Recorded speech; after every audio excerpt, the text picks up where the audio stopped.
I can take the dick off the table based upon my standard. You aren't gonna get hold of this dick if you ain't being the woman I need you to be.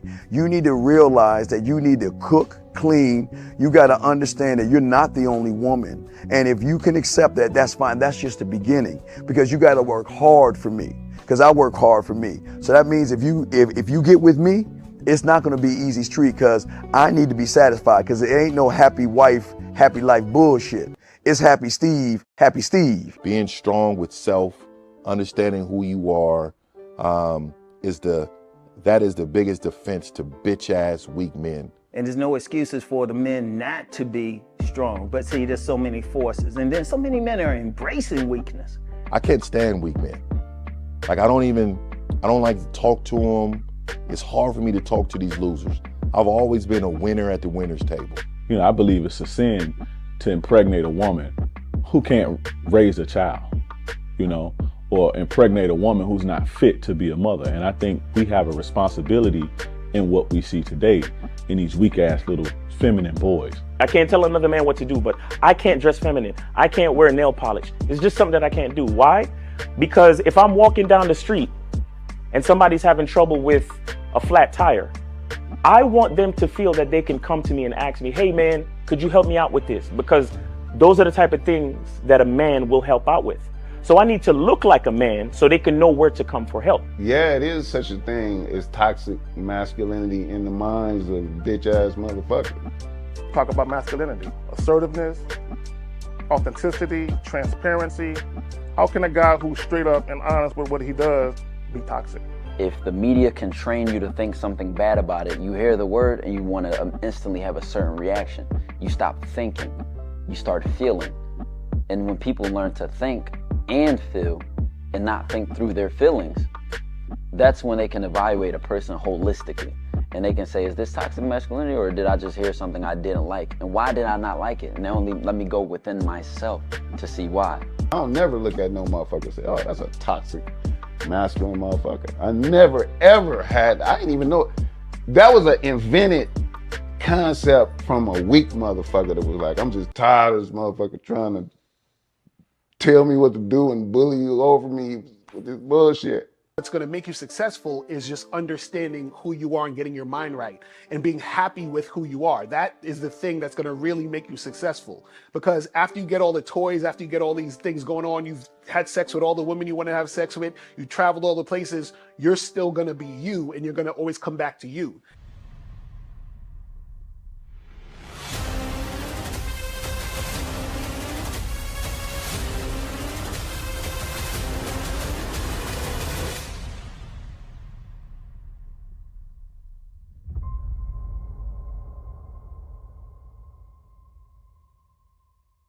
Why do I do this? Why are we even doing this documentary? I want guys to be in the best position possible. There's no way that I'm raising my voice or calling you a bitch ass nigga because I'm trying to hurt your feelings. I'm calling you a bitch ass nigga because you're doing bitch ass nigga shit. And if you continue doing bitch ass nigga shit, you're going to end up in bitch ass nigga situations. You get what I'm saying? So when I call you a bitch ass nigga, trust me, it's because I love you. Game Kings 2, The Definition of Man, is out right now. Click the link below or go straight to masculineidentity.com to get your copy today. Still ain't getting women? Really? Come on, son. You need to go to badboymembership.com and step up your game. What's up, y'all? It's your boy, Mr. Locario, the bad boy of the dating game, and I'm telling you that if you really want to attract beautiful women, you need to go to badboymembership.com. This is where you get 45 through 90-minute step-by-step dating advice tutorials every month. Just sign up, follow the advice, and you'll get the woman you want. Go to badboymembership.com. That's badboymembership.com. It's your boy, Mr. Locario, the bad boy of the dating game, and I want to tell you about my documentary, Game Kings, The Definition of Game, starring myself, the Boss Mac Top Soil, Rosebud, Ron Wills, Miles Cunningham, and much more. In this documentary, you're going to learn about confidence, manhood, attracting women, and the definition of the game. To get this documentary, go to MrLocario.com.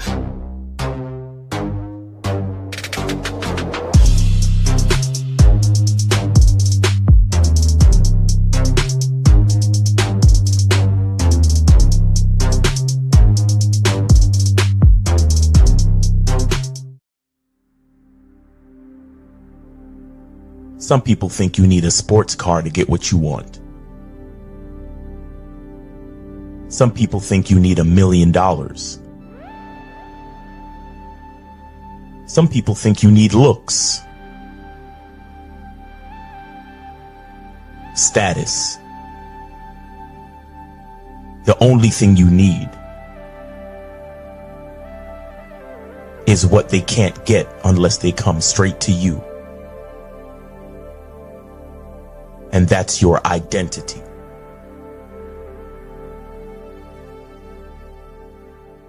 Join the Masculine Identity membership today.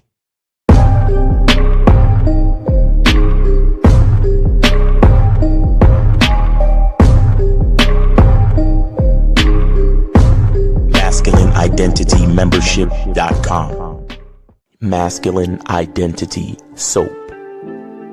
This luxurious, quality, high lather, high moisturizing, all natural bar soap has been handcrafted with care and consistency to provide a quality cleansing experience for self-care, focus, and productivity. Specially formulated for cold showers. Stay clean, gentlemen. Masculine Identity Soap. Click the links below to get private one-on-one coaching sessions with Mr. Locario or Miles Cunningham to step up your game. These coaching sessions are designed to help you with your specific needs in the dating game. So make sure you click the links below right now so that you can step up your game today. Yo, we here. What's happening? What's going on? It's your boy, Mr. Locario, Miles Cunningham in the motherfucking building. Yeah. What's going on, Miles? What's popping with you, man? Man, happy Friday, man. Yo, it's been a long week. Facts. Even though I just came back from birthday trips and stuff, it was still is a long week. Real talk. It's a lot of shit happening. Yeah, man. And shout out to some of the cats that came through after the show was over and still sent in that birthday support. You know what I'm saying? Shout out to. That's what's up. Shout out to you guys. Who y'all are? Shout out to y'all, man. Appreciate that. Look, glad to be here spitting this game, and I just do what God tells me to do. You know what I'm saying? The Lord works through me. I'm just a humble servant. But happy Friday to everybody, man, and just every day above ground is a great day. You know what I'm saying? Shout out Jamal Warner and Hulk Hogan and Ozzy Osbourne and them niggas. So niggas don't fuck with Hulk Hogan no more. You know what I'm saying? Yeah, niggas don't fuck with Hulk Hogan. You damn nigga. That's what they say to the Hulk Hogan right now. Look, the same way I could compartmentalize R. Kelly shit. Right. The same way I could compartmentalize, the Hulkster. Right. You know what I'm saying? 'Cause my nigga was like, the training, the vitamins, the workouts, brother. Like, come on, nigga, you can't. Come on, nigga, I can't act like I didn't grow up on that shit, bro. I grew up on it, bro. And I didn't give a fuck. He said every time I heard him say something, he said, brother. He never said the other word when I was growing up. he said that only later. You know what I mean? So I could compartmentalize. You feel me? So I fuck with Hulk Hogan. Fuck that. To say the N word, he was like, "Fuck it, I can't say it. I'll just say brother." You know what I'm saying? Brother. Crazy. R, brother. But shout out to everybody, man. Shout out to everybody in the chat. Shout out to everybody in the building. Shout out to my lovely lady April MC in the building. Shout out to K. Accessed them, was popping with you. Terrence W. behind the lens TV. John Franklin, Joe Mayer, Dukalex, Linwood in the building. Boxing Plug Dave, Champ Lee is up in the building. Ted Wallace is up in the building. Aussie was good with you. Joe Blast in the motherfucking building. Shout out to you. Shout out to Edgar Cruz. What's going on? Emmanuel was popping with you. Mark Tavius was good, man. Shout outs to who else we got up in here? Shout outs to Frankie Shy in the building. Shout out to Scales Fitness in the building. What's going on, man? Shout out to Deb Joti. Ludway in the building, man. Shout out to everybody in the chat, man. Appreciate y'all. And yo, earlier I was at the coffee shop, and a bad boy member ran up on me and was like, yo, Lucario, what up? You know what I'm saying? Tell April I said what up, and tell Miles was good, whatever. And it was funny because I was like, like you outside, and it's just like because I always have my head on the swivel and shit. You know what I'm saying? So I was like, who is this dude standing there? Like, but shout out to him, man. He was out there with his lady and shit. You feel me? Yeah. I don't want to say his name because I don't know if he want his name put out there, but shout out to him, man. You know what I mean? Nah, the same shit happened to me in the airport. I was waiting for my bags and shit, and I kept seeing this nigga, like, you see somebody at the corner of your eye. Right. I was like, he kept getting closer and closer and closer. I'm like, this nigga better be cool, cause you know what I mean? I'm like, he was like, yo, Miles Cunningham. I was like, hey, what's up, man? Gave him the fist bump. He was like, yo, man, I'll be checking out you and Lucario, man. Yo, good shit, bro. And I'm like, yeah, good shit, brother. Yeah, appreciate you, man. Fist bump. Yeah, man, be safe out here in these streets, man. Take it easy. It was funny too, because he told me he was a bad boy member like it was a secret and shit. He looked like he's like, yo, I'm a bad boy member though, by the way. I was like,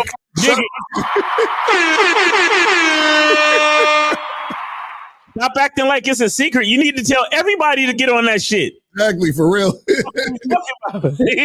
This shit ain't no secret, nigga. Tell everybody, nigga. Everybody, you know what I'm saying? It could have saved Shannon Sharp $23 million. Let's go. I heard that was the price, right? 23 million? 23 fucking million. You see? 23 million. 23 million. 23. You see why you guys out here losing?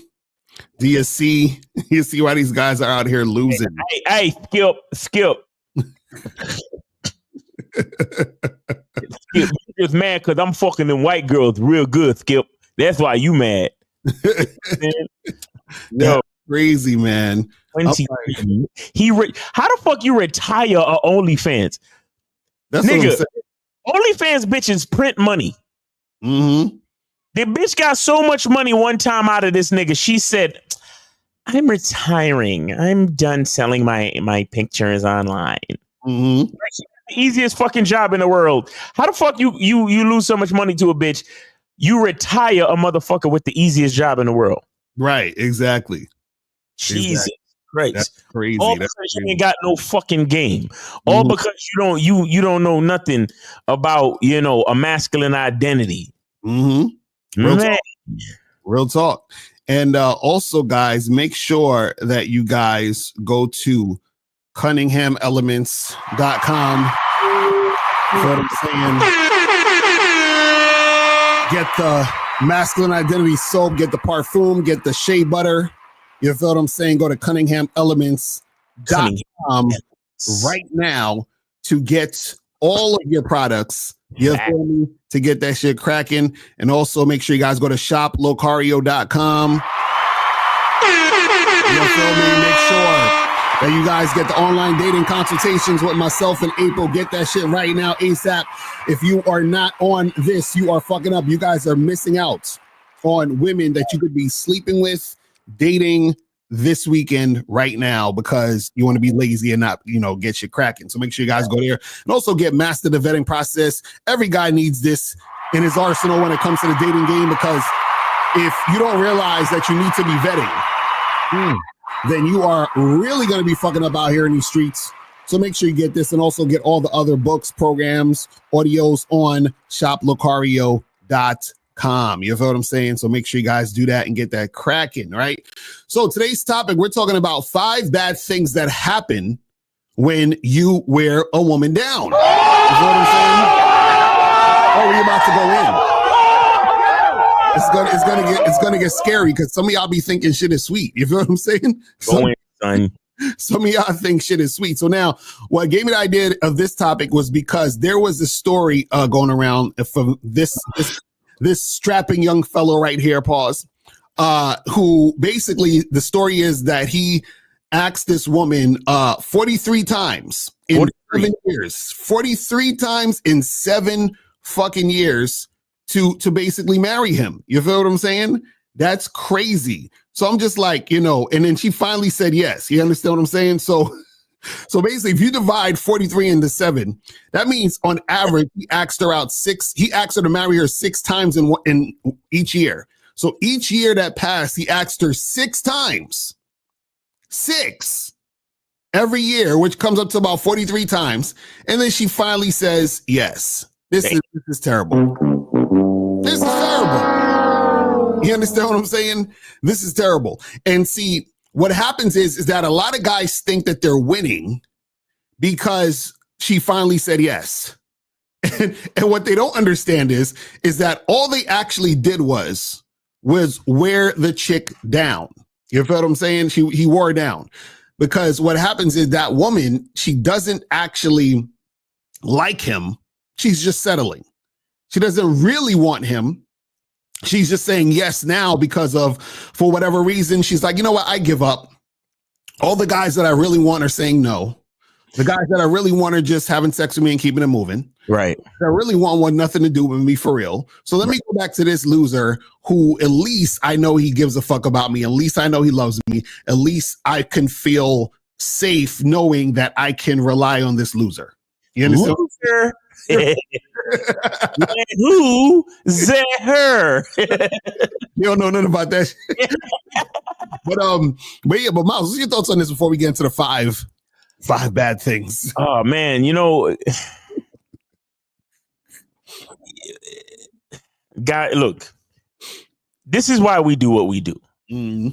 Because average dude out there, the average guy with no masculine identity, with no self-awareness, no game, he devalues himself on a daily basis. Right. He doesn't realize how important, how valuable, how powerful he is. The fact that you would ask J-Bone got it. Right. The fact that you would ask a woman out that many times. Like, guys, I want you to understand something. And I say this a lot, especially on my Monday night Zoom calls. Make sure y'all come through, man. Hey, the new joint this Monday, we're gonna be talking about emotional sovereignty, but we're also gonna be talking about the difference between the reason and the byproduct. I want y'all to understand the reason and the byproduct. Like, for example, a lot of people think that money is the reason. Money is never the reason. Money is the byproduct. A lot of people think getting bitches and fucking pussy is the reason. That's never the reason. That's only the byproduct. But we're going to get into it deeper on Monday, 11 p.m. Because we're back to regularly scheduled program. Monday, 11 p.m. And shout out to all of the Masculine Identity membership members. Make sure y'all come through. You know what I'm saying? And that is why you guys should get on the Masculine Identity membership so you can get on these Zoom calls. So you can get that extra game behind the scenes that you're not going to get on YouTube. You feel what I'm saying? And we be on for like sometimes 2 hours, 2.5 hours, came close to 3 hours the other day, man. So look, come through, man. Sometimes the conversation gets so deep, like dudes be having a one-on-one consultation within the middle of the Zoom call. You know what I'm saying? Like, because sometimes one man's issue is, you know, covers a lot of perspective. You get what I'm saying? So come through, man. It's a very powerful thing. But so what I'm saying is these dudes, they devalue themselves. And I don't know, man. For me, it's like what I want in a woman is more important than any woman. Right. You understand? Even the woman that finds me attractive, even the woman that wants to get with me, what I need from her becomes more important than her. Right. Herself. Because if she's not giving me what I need, she's useless to me. Exactly. Like I'll give a quick example. You know who Ari Lennox is? I've heard of her. I was hearing her in the news recently. So Ari Lennox is she's a young like R&B artist, and she does a lot of great songs. Like she got this song called Pressure. It's something pressure. You know, and anyway, it's produced by Jermaine Dupri, and it's a dope ass song, right? And she would sing these songs. Like she got this other song called Spit on It, Sit on It. Sexy shit. You understand? And she young, little dark skinned thing, just sexy. And I always thought she was bad. And I'm like, yo, that's a bad little bitch right there. You feel me? Right. The other day she comes out talking about she feels like Martin was a detriment to the black community because of the colorist jokes that Martin used to say to Pam on the show. You talking about the Martin show, Martin Lawrence show? Yeah, the old classic Martin show. Talk about, oh well, she used to make fun of her beady beads and talk about her skin color and I think it's like, oh man, I think he's so bad and I don't really like Martin for that reason. And I'm like, I don't even remember him making fun of skin color, to be honest. I don't remember that. All I remember, he would say the beady beads and shit, but it was more so because remember they had to have a contrast between her and him for the jokes. Like that had to happen. And on top of that, he used to talk about Tisha Campbell big ass head. Exactly. What are we talking about? All of the people that commented, that's what they were saying. Like, and they even did a whole episode where him and he had a dream that he wanted to smash Pam. Exactly, right.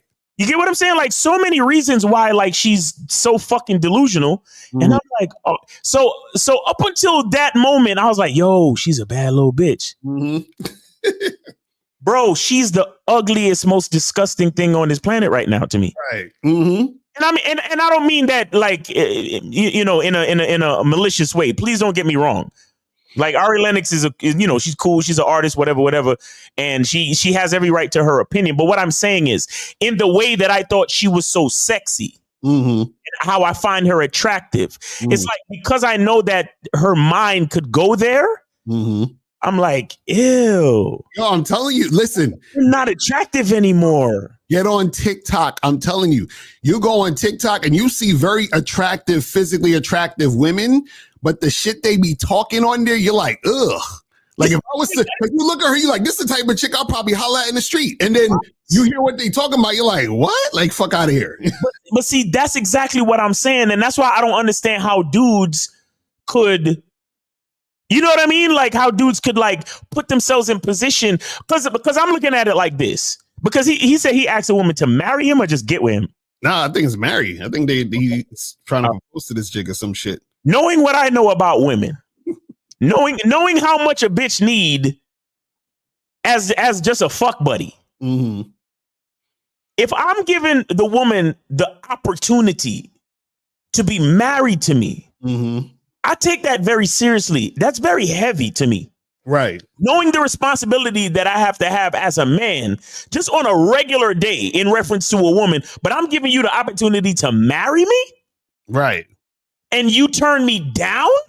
You are not attractive in the least to me at all anymore, ever again. That's what I'm saying. I don't understand this shit. Only need to hear it but once. Like, hey, well, do me the honor of making me the luckiest man in the world and marry. And that's all bullshit too, by the way. But marry me. No, I'm good.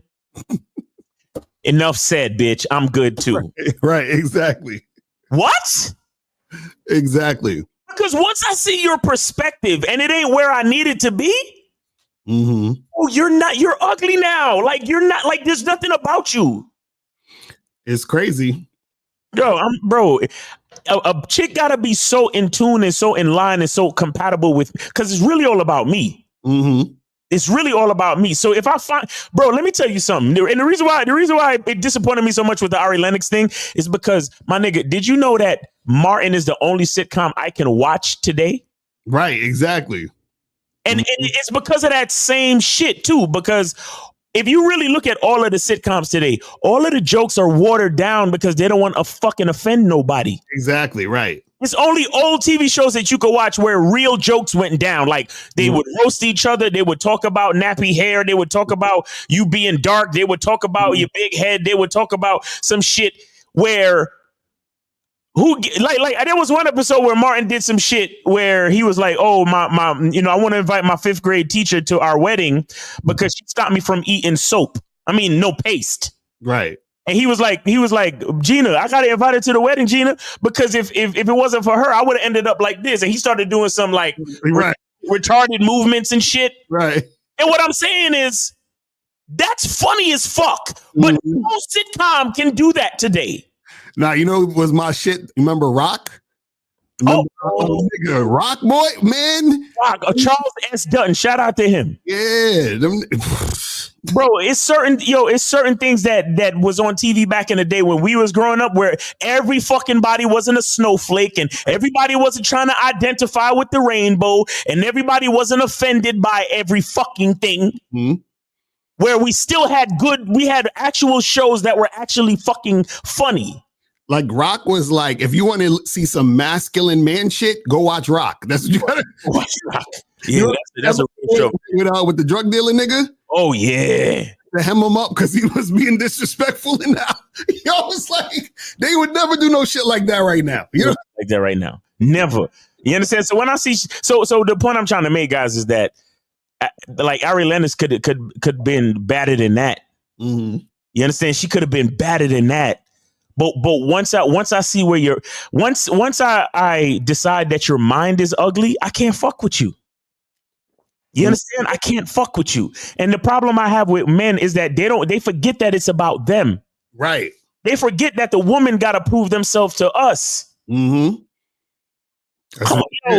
Bro, ask a woman out more than once? Y'all niggas is what? You know how many bitches is out here? That's what I'm saying. I'm gonna ask a bitch out more than once. That's what I'm saying. They create this. What I'm saying, like, and again, I listen. I don't want to have to go down this route, but we're gonna have to, because this is the main thing that the PUAs will teach you is to ask a chick out more than once, pass her shit test, keep going. Like, double, triple text her, man. Try to get your ex back and all of that. So what do you mean, Miss Lucario? So you just go up to women and once you think they're not attractive to you, you just stop talking to them? Like how would you ever? You know what? I'm having a hard time believing that you actually get as many women as you say, Mr. Lucario. I'm having a hard time believing. I mean, you don't ever. You don't. Like you just run away. You just walk away. You just walk away. That's it. You just. Yo, shout out to Mr. Justice Archie Bunker and Fred Sanford would never made it on today's TV. That's a fact. That's the fact. Never. That's the real shit. Bro, these fucking snowflakes. These fucking bro, and that's one of the main reasons why, like, I tread lightly when it comes to like young broads. Mm-hmm. Because every fucking thing is offensive to them. Oh hell yeah! Like the way that I dress is offensive. Because I don't paint my nails, I'm offensive to these little bitches. Like, what are you talking about? It's even worse with these young niggas out here, these YNs out here with they mad fucking that video you sent me, that shit was hilarious. On my dads, nigga. On my dads, nigga. For real, nigga. Yo, you can't tell them niggas nothing. You can't tell them niggas any game. Like what? Oh nigga, I don't need no game from your ass, old nigga. Fuck out of here. I got ops, nigga. Fuck out of here, nigga. Fuck you be talking about? Nigga. What you mean game saves lives, nigga? Nah, nigga, I got it on me. That's what saved my life, nigga. I like this whole shit up, nigga. What, nigga? I'm trying to die, nigga. What are you talking about, nigga? On my dads, nigga. On the dead homies, nigga. Type shit. Type shit. Yeah. Word to bro, nigga. They're like fucking Ready Rock on steroids, nigga, and crack. That's a fact. I'm telling you, man, this shit is wild out here. So this is why motherfuckers need the game, man. Yo, I saw this other joint where the nigga rolled up on the nigga, was like, yo, hey, what's up, man? You good? And he was like, yo, what you mean if I'm good, nigga? Don't you ever fucking ask me if I'm good, nigga? And he started like lifting up his shirt, acting like he was gonna pull out the gat and all this. Like, nigga, yo, don't you ever ask me if I'm good, nigga? What the fuck you mean if I'm good, nigga? What you mean, nigga? Like what? He was like, hey, you all right? You good? Like, bro, yo, we outside, nigga. Get shut here, 304. I'm outside, nigga. On dads, nigga. On my dads, nigga. Yo, Yo, you can't tell these young niggas nothing, bro. I'm telling you. Nothing. I'm telling you. So they angry, and then the young chicks is offended by everything. Yeah. But truth be told, that's what happens when you have a generation of niggas that will never protect their seed. Exactly. That's what happens when you have a generation of niggas who make decisions based on the fact that oh yeah, she's a baddie, bro. Mm-hmm. I'm a smash raw because it feels good. Right. Like it's crazy. Like, and then that's what you create. You create little YNs that have no fucking direction. Exactly. None. Mm-hmm. Hey, listen, man, shout out to all of y'all YNs that actually fuck with niggas like us, man. Facts. That's real shit. I'm not gonna stand here and act like all the young niggas is like crazy or off the hook or Right. I know a lot of you cats got some level heads and y'all come through and y'all find us and y'all listen to the content and y'all understand what's going on, man. So shout out to y'all, man, for real. But the rest of y'all niggas, bro, look, stay away from me, bro. Right. Stay away from me, nigga, because I'm on that same type of time. I'm gonna just say that I'm on that same type of time, nigga. Like, you know what I mean? And I live in a red state. You know what I mean? So I'm on that same type of time, bro. So it's all good. Oh man, these fucking young motherfuckers. But anyway, yeah, man, I'm telling you, and this is why game is important, because whenever you have low self-esteem, you act like that. Whenever you trying to impress women, you acting like this. When you're trying to impress your homies, you acting like this. And also, this is stems into what we talking about today of like, when you guys are out here trying to wear women down, it stems from you trying to get validation from the woman, which is why you're wearing her down in the first place, right? And so we talk about, 5 bad things that happen when you wear women down, right? So let's get into the first one. So the first one, and I'm going to say it like this because we're on YouTube, right? The first bad thing that could happen when you wear a woman down is that she can accuse you of grape. She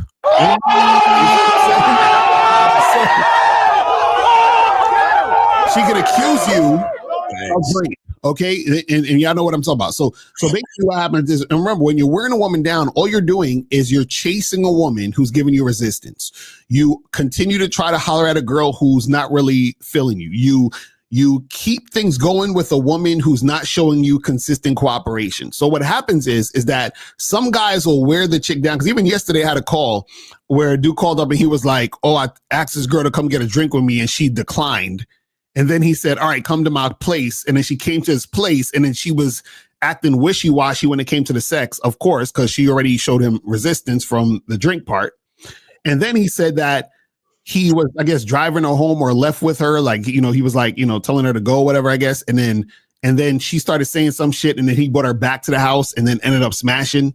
And I'm just like, bruh, you gotta stop that shit. You're wearing this chick down, and then all of a sudden, if you do you have sex with her, she may feel some type of way after the fact. Yo, did you ever seen this movie called Strange Darling? I heard of it, I think. Yeah. Man, you need to watch that movie. Is that the one where the nigga was chasing a chick and trying to shoot her or some shit? Yeah. Yeah, that's what that shit. Yeah. Listen.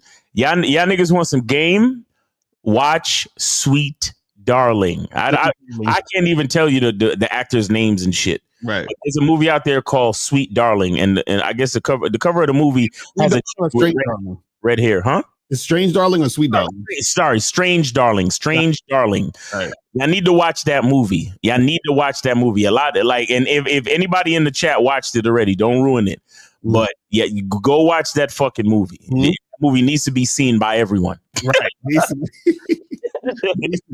But that's what could happen when you guys are wearing a chick down. And the reason why you would get accused of grape is because, remember, the woman is not 100% about it, right? So if you spend like hours talking to the girl and try to flirt with her, do all this other extra shit, if the girl is showing she's not really about it and you keep trying, because remember, the pickup artists have this thing called last minute resistance. And what they say what that means is that at the last minute she resists, and then they try to teach you ways to get past her last minute resistance, meaning, let me teach you how to get over that so you can still fuck. And see, what happens is that when you do that, you're getting into territory where the woman might end up having sex with you because she's scared if she doesn't have sex with you, something might happen to her. Do you see what I'm saying?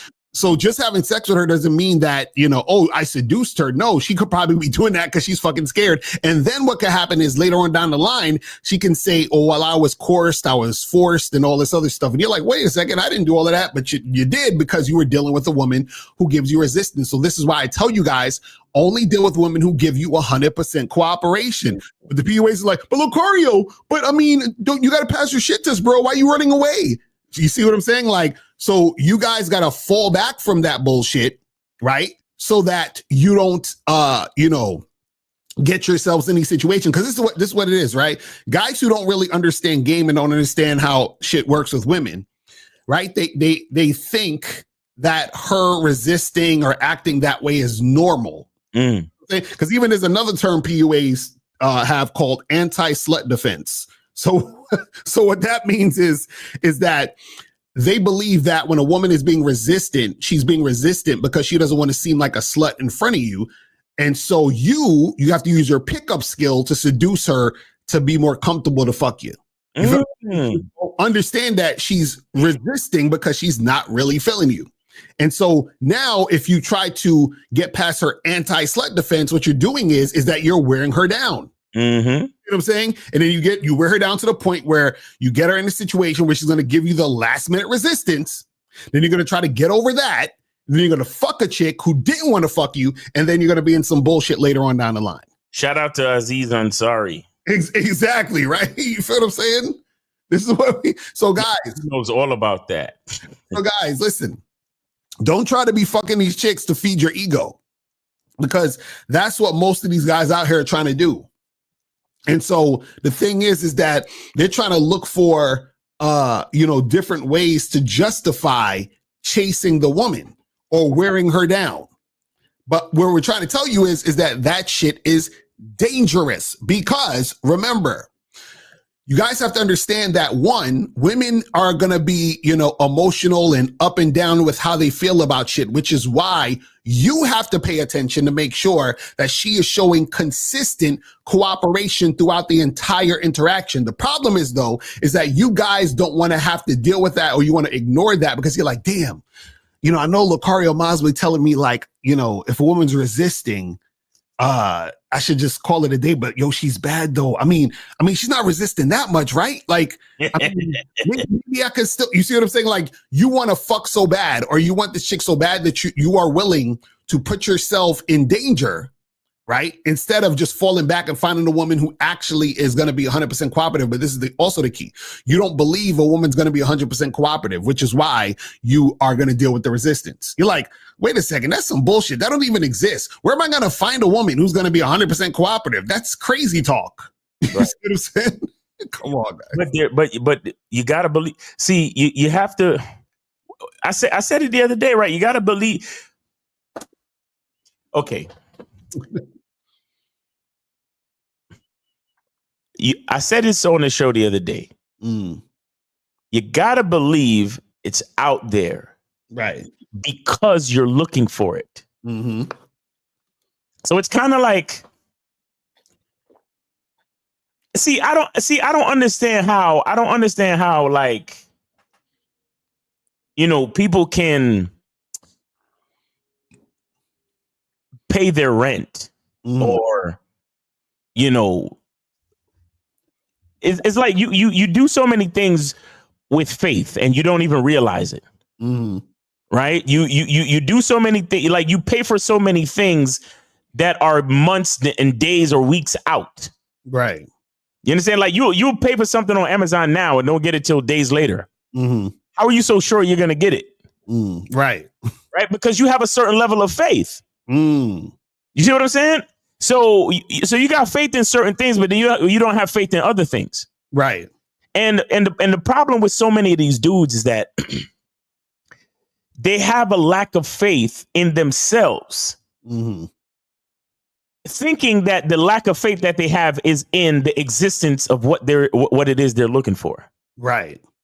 But they don't understand that it's their own drive and willingness to seek that creates the existence of the opportunity that you're looking for. Real shit. For something in the universe to make sense, two things got to be working at the same time. Mm-hmm. Opportunity and opportunist. Right. If there's no opportunist, there's no opportunity. And if there's no opportunities, there's no opportunist. Right. Exactly. If there's no leader, there's no follower. And if there's no follower, there's no leader. It's all balance. Mm-hmm. Until you believe in your reason, your purpose for the desire, for until you believe in your reason for the reason. Right. Which is you. Until you believe in that, the thing that you want will never fucking exist. Exactly. And that's why you motherfuckers can't find it. Because you're looking for the opportunity when you don't believe that you're the opportunist. Right. You don't even believe you deserve the opportunity. Mm-hmm. None of these PUA, like what you just said, none of these PUAs believe that there's a woman out there that just want to be with them, follow their program, and just be attracted to them. Right. None of them believe that shit. Mm-hmm. And then they wonder why they have to go through so much to fuck with a chick. Right. Because that's what makes sense to you. I keep telling you guys, your perception creates your reality. Mm-hmm. So if I'm looking for a job, before I leave my house, I have to believe that there's a job out there for me. Right. If I'm looking for a bitch, I got to believe that there's a bitch out there for me before I leave the house. Mm-hmm. Like this, and I know it sounds like I'm talking some fucking, esoteric, energetic, lyrical miracle bullshit. I know it sounds like that. but the part that you don't understand is that until you have the faith of the opportunity, you won't be able to see. Mm-hmm. You won't be able to see it, even if it shows up in front of you. Right. Because for the guy that doesn't believe that there's a woman out there that is willing to follow his lead, for the guy that would never believe that there's a woman out there that could just be highly attracted to him from the initial meeting, if you don't believe that, you can never see it, even if it's there. Exactly. Because that man is going to continue to tell himself, oh, she's looking at me, but she's probably just looking at something behind me. Right. Oh, she's laughing at all my jokes, but she probably laughs at everybody's jokes. She's being nice, She's being nice. Because of it's all because of your perception. Mm-hmm. But then you have another guy that believes, yo, every bitch out there wants me. Mm-hmm. He goes outside and the chick says, good morning. And he's like, hey, good morning. How you doing? I like your shirt. What's going on? All right. She starts giggling and shit. But it's because of his own perception why all she did was say good morning politely. But now he's on some, hey, so what's good? What you doing? You got plans for the weekend? Yeah, hey, what's good? Now she probably might still end up being, hey, me and my boyfriend is going to the beach or whatever. Mm-hmm. But it is his faith, his belief, his perspective that gives him that energy. Mm-hmm. That in his mind, all women want him. Right. Now, this one particular chick that he's flirting with right now might have a boyfriend, so it might not actually work. But it's his energy that will continue to give him opportunity and after endless opportunity to find what he actually wants. Right. Because he's never going to tell himself, oh, she doesn't want me. Because even after the bitch says, oh, me and my boyfriend is going somewhere this weekend, in his mind, he's still thinking, you have a man, she'd be all over my. If she have a fucking man, she'll be all on my dick this week. Matter of fact, if she didn't have a man, it would be me and her going to the fucking beach this weekend. You hear me? That's what he would be thinking. Mm-hmm. And that's the energy that is going to make what he is looking for appear in front of him. Because, guys, nothing can appear in front of you unless you're able to see it. Exactly. Nothing like, man, I'm telling you. 570, you are on live with Lucario. Miles, name, age, city. Where did you send it? Hello. This is Charlie Kefir, 26 from PA, and I sent it to the iTalks. All right. Appreciate you. I see it. All right. Gotcha, man. So what's going on? So I've been doing a lot of work recently on myself, and I wanted to call in because I thought the topic was great, and it kind of coincided with the shit I was running down this morning on my work break. And your topic of the video, obviously, is why wearing women down makes no fucking sense, right? And I had a situation with a woman at the gym recently where It was so positive, and I don't know why I didn't realize this lesson earlier, but it just came to me in a moment's notice, which was I basically went up to her and told her that I thought she was sexy and all this other stuff, you know, and she said she really liked me, but she, you know, she's too old for me and all sort of stuff, right? So that's like medium, low interest, whatever, you know, no big deal. And anyway, I found out recently that girl was like the desk lady at one of the gyms, but she wasn't working there or whatever at that time because obviously she was working out. And anyway, nothing happened, and you know, I said, you know, it's all good and whatnot, and I just went about my day. And you know, a couple of days later, I came back, and she was, you know, it was super cordial, you know, and we were just talking, and you know, it wasn't like I was trying to be her friend or anything like that. It was just more so, you know, like we're cordial, you know, we're having a good time, and you know, that's that. You know, you don't like me, but that's all cool, but you know, we could still, you know, be cordial and all that other stuff. You know, I mean, I had a great conversation with her. But what I realized in that conversation, and it's something that I don't know why I didn't learn earlier, and you know, maybe just because this is all part of the process and learning game, is that I realized that actually her rejecting me, she was giving me the highest form of human love that she can. Because it's like what it is, and I saw that to myself, which before, you know, because this is the thing, is like with a lot of these guys, when it comes to wearing down women, see, the reason anybody believes that they need to wear down somebody is because they need to prove that they are valuable in the universe, that their life has meaning. Right. So basically what it is when you have to prove instead of looking for compatibility, basically what you're saying is, if I prove to this person or that person that I'm this, then I'll be finally valuable. Then I'll be final. But the thing about it is, you already are fucking eternal by virtue of fucking existing. Yeah, exactly. That's a fact. That's a fact. That's real shit. And to Miles' point about belief, like he was talking about a little bit a couple of minutes ago, it's like all outcomes exist, right?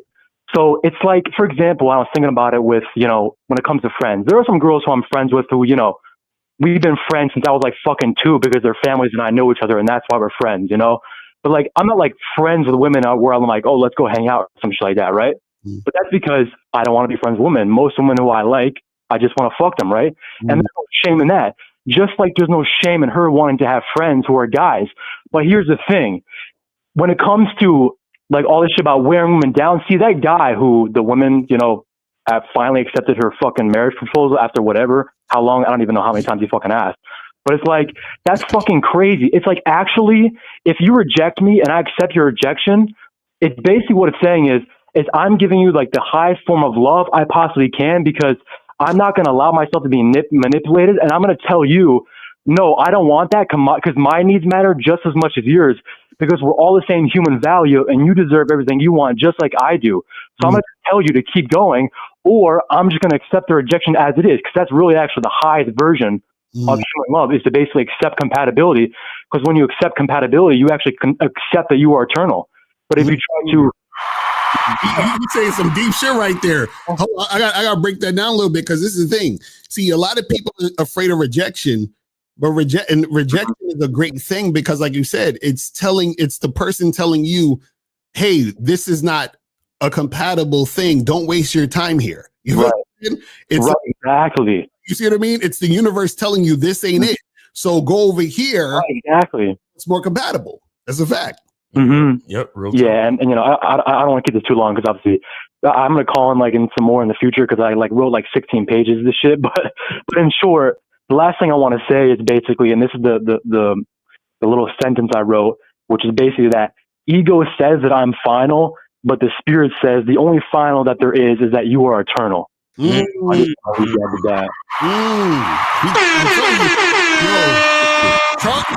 Charlie, he's woke. This is what woke really means. This is when you're actually aware and awake. This is what, not that bullshit. Facts. Yeah, because I was just like this morning. I literally started jotting down some notes from the memberships, and I was like, yeah, I feel like I was taking cocaine, bro. I was just like, yo, holy shit! It's like mind fuck after mind fuck. But all this shit, and this is the last thing I want to say, like make it real short, is like the problem. One of the things I realized about you guys, one of the reasons I realized why you guys make us pay so much, or not like so much. I mean, for me, it's not so much, because I believe in the value of the programs and all that other stuff.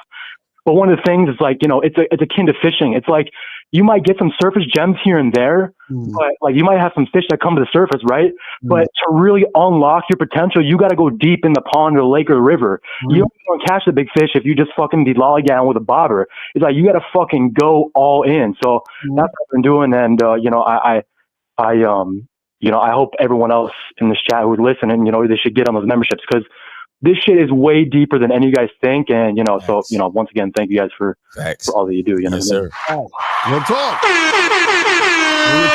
appreciate you, Charlie, for calling in, spitting that game. That's real talk, man. That's real talk. We love that shit. I appreciate it. That's what I'm talking about, man. Yes, sir. That's real shit, man. You know, guys, you got to understand, man, is that, you know, when it comes to this game, the more aware you are of yourself, that's when other things become clear to you, because what you remember, everything is connected. So the more that you're aware of who you are and what you're about, what you want, what you don't want, the things that you enjoy, the things you don't enjoy, you understand that balance within you. You understand the balance between yourself, the individual, and everything else. You see what I'm saying? So you're not going to force anything. That's what a lot of these guys don't understand. Because I got to do this video. I'm going to do this video titled "Attraction is not a choice," because that's the saying for the PUAs. So basically, what they've taught guys is, you know, the saying "attraction is not a choice" means that they think that if I do this pickup tactic and I can make a woman attracted to me, she has no choice but to be attracted to me, which is bullshit. Because if that's the case, then technically a gay dude should be able to do the same thing, and he'd get you to fuck him, right? You know what I'm saying? So you see what I mean? So that's not how shit works. It's about compatibility. It's about what's for you and what's not for you. Because remember, there are women who are not for you.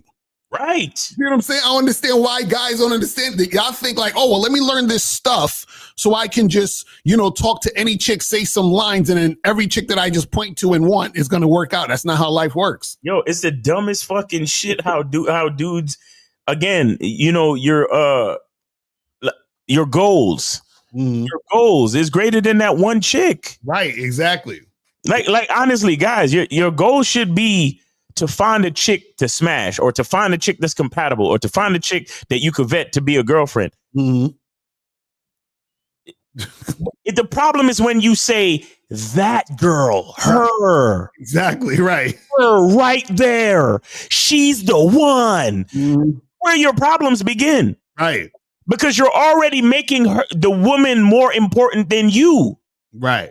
And when I mean you, meaning what you're asking for. You need compatibility, respect, feminine qualities and feminine energy, and attractiveness that goes deeper than physical. Right. Those are the things that I need. Mm-hmm. And the problem that where you get tripped up is that you go talk to the chick, and you there's red flags. Right. She's obnoxious. She cusses like a fucking sailor. You can smell fucking weed and tobacco on her breath because she smokes too much. And you know deep down you don't like none of that shit. Right. But you're still standing there trying to make her like you. Mm-hmm. Right.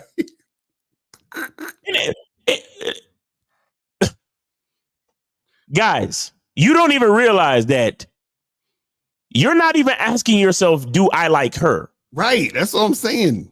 And the sad part is most of you niggas, you know you don't like her. Mm-hmm. But you forget your masculine identity and you're like, wow, let me try to make her like me. Mm-hmm. Because she's so bad, bro. She's a baddie, bro. Mm-hmm. She's so cute, bro. Sad. Out here with the bullshit. So guys, call in 844-672-7300, 844-672-7300. If you have a question, put a Q in the chat. So let's move on to number 2. We're going to move on to the second bad thing that'll happen when you are wearing women down. And the second bad thing is that she is going to have an attitude with you. Okay? Now, what does this mean? So you're probably like, but Lucario, that's not that bad. Like, I can pass her shit test. No, what you're not understanding is this. When you deal with women who you have to wear down, the resistance she's giving you, right, is going to turn into a bad attitude because you keep going, but she keeps resisting. right? Because she doesn't really want you. She might want your attention, but she doesn't want you. She might want your money, but she doesn't want you. So what happens is, because the entire time she doesn't really want you, then there's going to be part of her that's annoyed that you keep trying. So it's like, it's one of these things where she likes that you're trying because she loves the attention, but she hates that you're trying because she don't like you. You see what I'm saying? So that's where the attitude is going to come in. Now, this is where it gets even more crazy. Shout out to Tariq Nasheed. I remember he did a book, I think it was called The Elite Way. And he had this chapter called The 7 Levels of Disrespect. And in that chapter, he was talking about how, you know, the first level, I think he was talking about was like name calling and you know, just being disrespectful. But it can get to a level where that can become violent. Do you understand what I'm saying? So a lot of you guys don't understand that when you're dealing with women who you have to wear down because they don't like you, they don't respect you. And if they don't respect you, they don't care about what happens to you. And if they don't care about what happens to you, that means that could be violence. You understand what I'm saying? Yo, please go watch the movie Strange Darling, please. Like dudes be thinking this shit is a joke. I'm telling you. See, the issue that you guys don't understand is that you think that it's cute to keep going after a woman who's resisting you, and then you wear her down, and you think that wearing her down is the same as seduction, which is not. And then you end up dealing with a woman who doesn't respect you, doesn't really like you, and that's where you get all that attitude from. You see what I'm saying? Because I've been out to all these bars, clubs, events, I go out to all these networking things, whatever, and I've seen firsthand women basically like super disrespect niggas to their face. These dudes still be smiling and grinning and trying to holler at these bitches. And I'll be like, are you serious? You know what I'm saying? And all we're saying is take that same energy and just put it on a brand new bitch. Exactly, right. All of that persistent energy, be persistent about what you're looking for, not about the bitch. Exactly. And I'm telling you, these chicks, they'll look a nigga straight in his eye and tell him, oh, you broke. You ain't buying me no drink. You broke or something? Or you understand? It's just like, what? Or you talking to a chick. She's like, excuse me, I'm trying to talk to my friends over here. Like, and just got that attitude and energy. The nigga still trying to talk to her. Yeah, but I just wanted to buy you a drink. Did you, I just...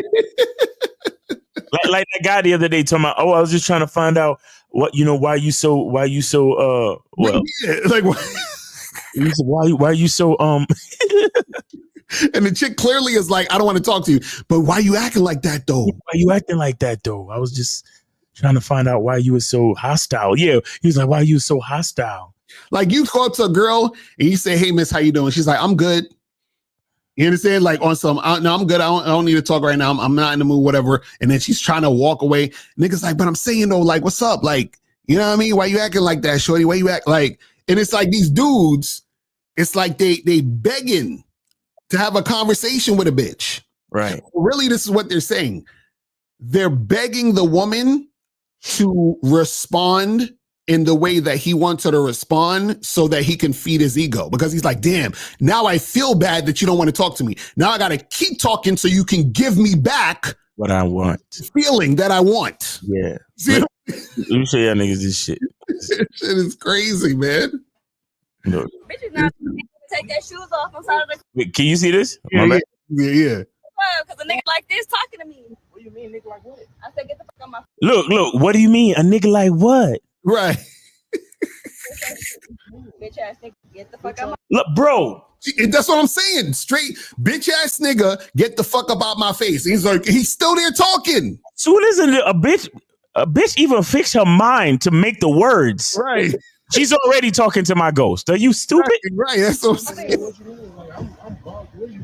Look at it, and she's filming the nigga. He talking about, yo, what you talking about though? I'm saying, I don't understand. I don't know what you talking about. Me, baby, I don't know. You got 3.5 seconds for this high heel going in your motherfucking eye socket. Now she's threatening him physically. You see what I'm saying? Still standing there. You see how attitude can turn into violence? Or my eyesight. Why would you do that? He's like, why would you want to ruin my eyesight? You think I'm playing? Like he thinks he's spitting game right now. Right. Persistent. Yeah, I'm just trying to push through her last minute resistance, guys. Watch this. As I win her over. Right. She just threatened to put her fucking stiletto heel in my eye. Yo. Stop. This is wild out here. See, this is what happens when y'all niggas follow these fucking PUA niggas. Exactly. I mean, look, I ain't knocking nobody's hustle, but this is the shit. Look, I'm not knocking the hustle, but they are putting you guys in dangerous fucking situations. Mm-hmm. Exactly.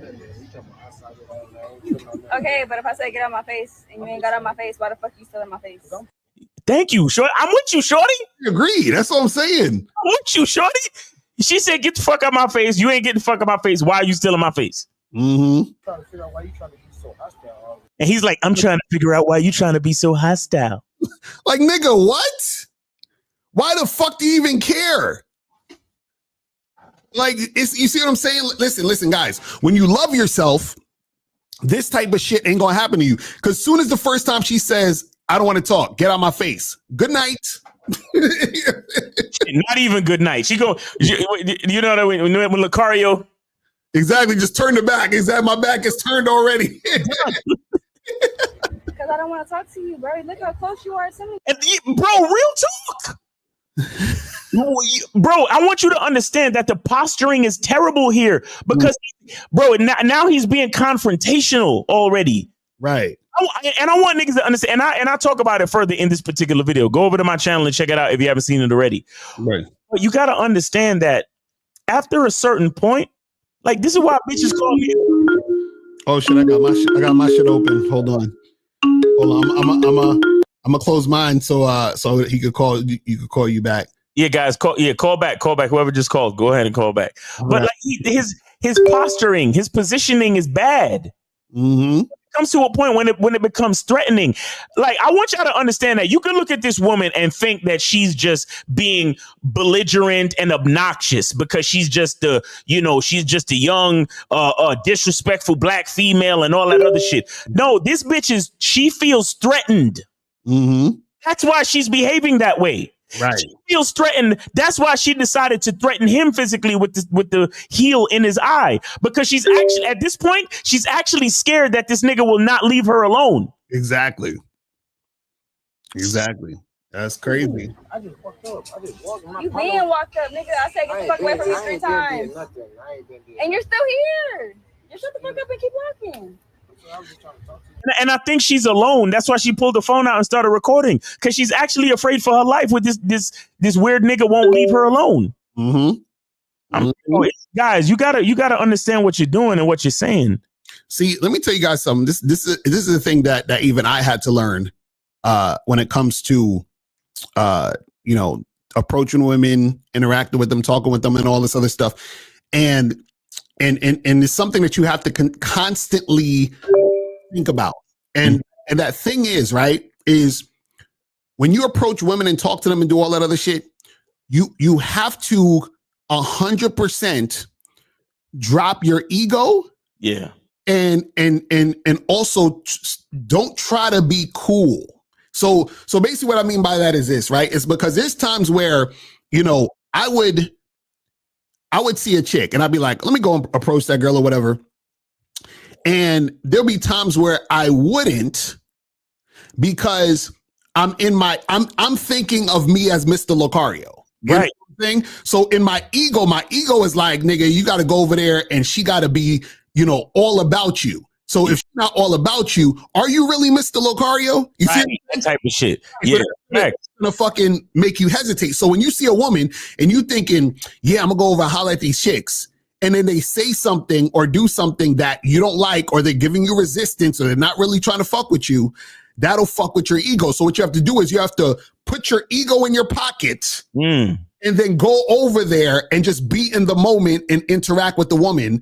And then don't let anything that's happening in the situation reflect your ego. Even if the girl is feeling you, even if the girl's showing you interest, don't try to be like, yeah, I'm that nigga, son, I'm the man. You understand what I'm saying? Exactly. What happens is that within itself is still the thing that's going to fuck you up, because now you're adding that to your ego. So you have to basically, exactly, you got to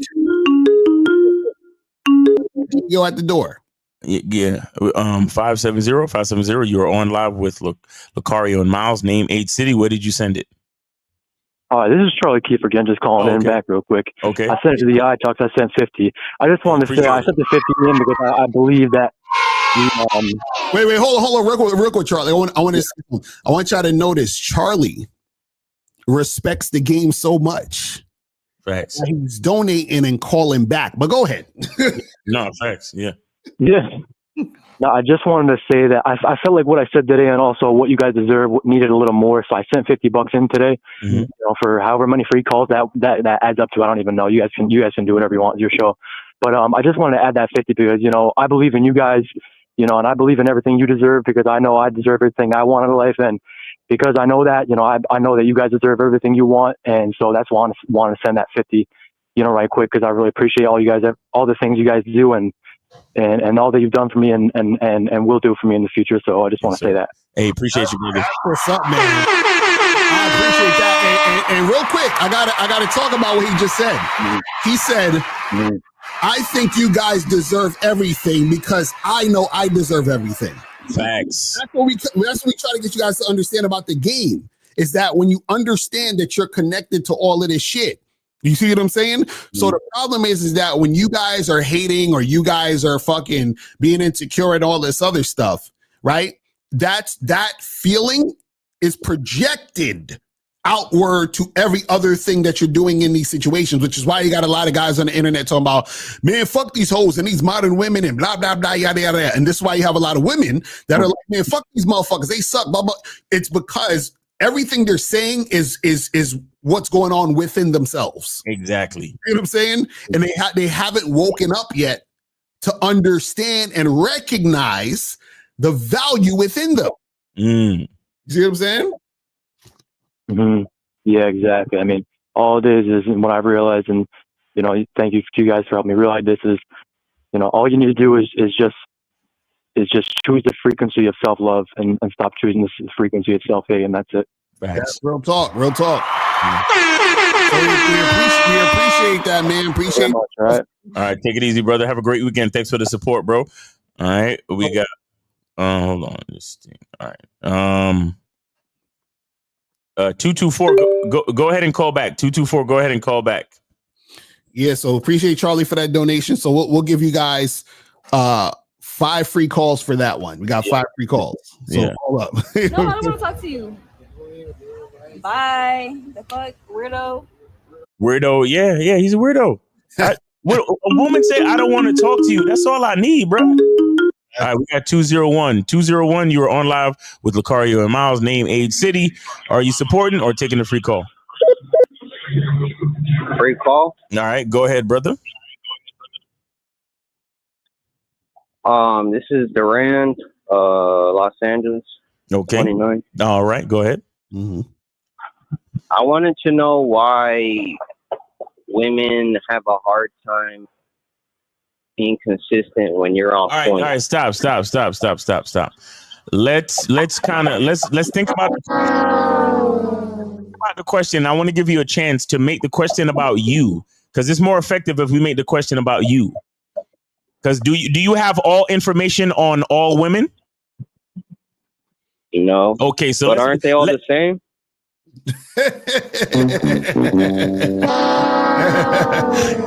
Check this out. They're all the same because they treat men differently. Does that make sense? Can you explain a little bit?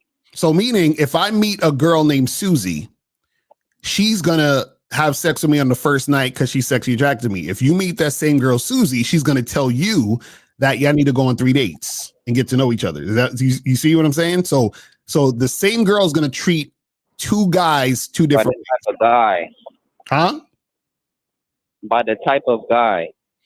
Yeah, the guy that she's attracted to. Yes. If she's attracted to you, she's going to treat you this way. If she's not attracted to you, she's going to treat you the other way.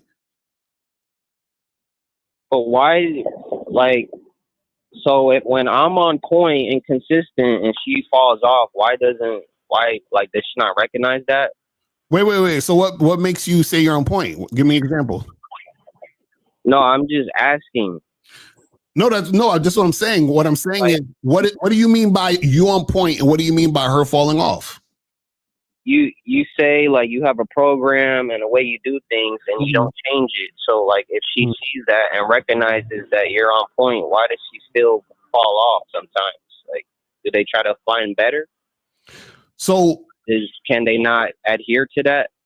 No, caller. This is the problem. You can't be on point if you're worrying about that. That's what makes you not on point. You understand what I'm saying? So what I'm saying is the on point guy would not be worrying about why the woman is falling or trying to get better. Again? I said the on point guy would not be worrying about the woman falling off or getting quote unquote a better guy. That means you're not on point. If you was on point, you wouldn't care. Because you could just replace her. Yes, that's what I'm saying. That's the paradox. The paradox is you're like, well, I'm so on point. Why is she doing this? As soon as you say why, you're not on point. Because that's just how they are naturally. You're worried about how the woman is. What I'm saying is you have to focus on who you are. That's the issue. So what I'm saying is that us as teachers, myself and Miles, certain things about how women will move and operate, but we're not teaching you how women move and operate for you to give a shit and care. As far as you doing your thing, it's just for your own knowledge of understanding. What we're saying is that if you care about it and you're worried about it, then that's the issue. You see what I'm saying? So you shouldn't care if she's because y'all say like whether she stays or leave, you're gonna be all right. Mm-hmm. So like just like live in that and make that like your life. Like, don't get attached, essentially, is what you're saying. No, well, what is the thing? What we're saying is you can be in the moment, right? But you always are detached at the same time. So you enjoy like you watch movies, yes? Yeah. Okay, when you watch a movie, are you fully enjoying the movie and watching the entire movie? Yeah, I'm being present. Right, exactly. So you're being present, and when the movie's over, you go and do something else. But you don't sit there and cry and be like, oh my God, why did the movie end? I was so on point. Why did the movie stop? It should have kept going on forever. You see what I'm saying? Like, you just keep it moving, fam. That's it. You just do you, and they're gonna come. Caller. See, Caller, you already know that you follow PUAs. Like, why are you not just going to get advice from them? I don't follow them, bro. You really don't? No, fuck them. Oh, it was because of them. It was because of them that led me to y'all. So why you keep worrying about the women? I'm just trying to understand, like, if she's with a guy that she recognizes valuable, like, why can't they just stay? Like, this is what I'm saying. Why do you care about her staying?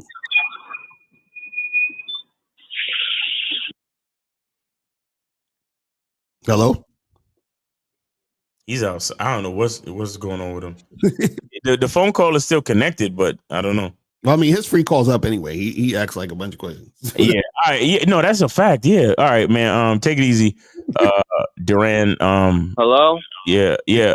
Your free call is up. So your free call is up. You asked a bunch of questions already. So try to call back another time or something like that. All right. All right. Thank you. All right. Take it easy. All right. So guys, call up. We got 5 free calls left because I was just one to use. All right, we got 224. You are on live with Lucario Miles. Name, age, city. Where are you taking a free call? Yeah. Okay. Emmanuel, Jacksonville, 24. Okay, go ahead, man. Go ahead. Yeah. So, my question was, how do I get rid of that little bit of like hesitation when like I do, like I still do the thing, but like I be kind of hesitating to do that one thing, the thing I want to do. Practice. You got to practice. You got to practice. Stop hesitating. What's the thing you told me to do that you're doing? So like anytime I'm like about to get like,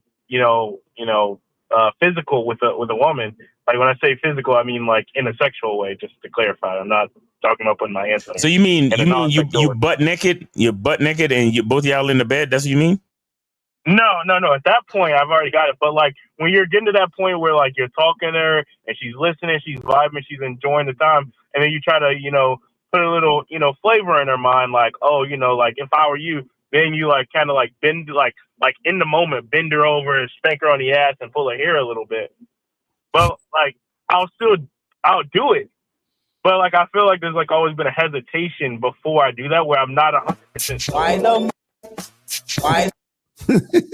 Wait, so you're saying there's hesitation for you to be like flirting and building sexual tension? Is that what you're saying?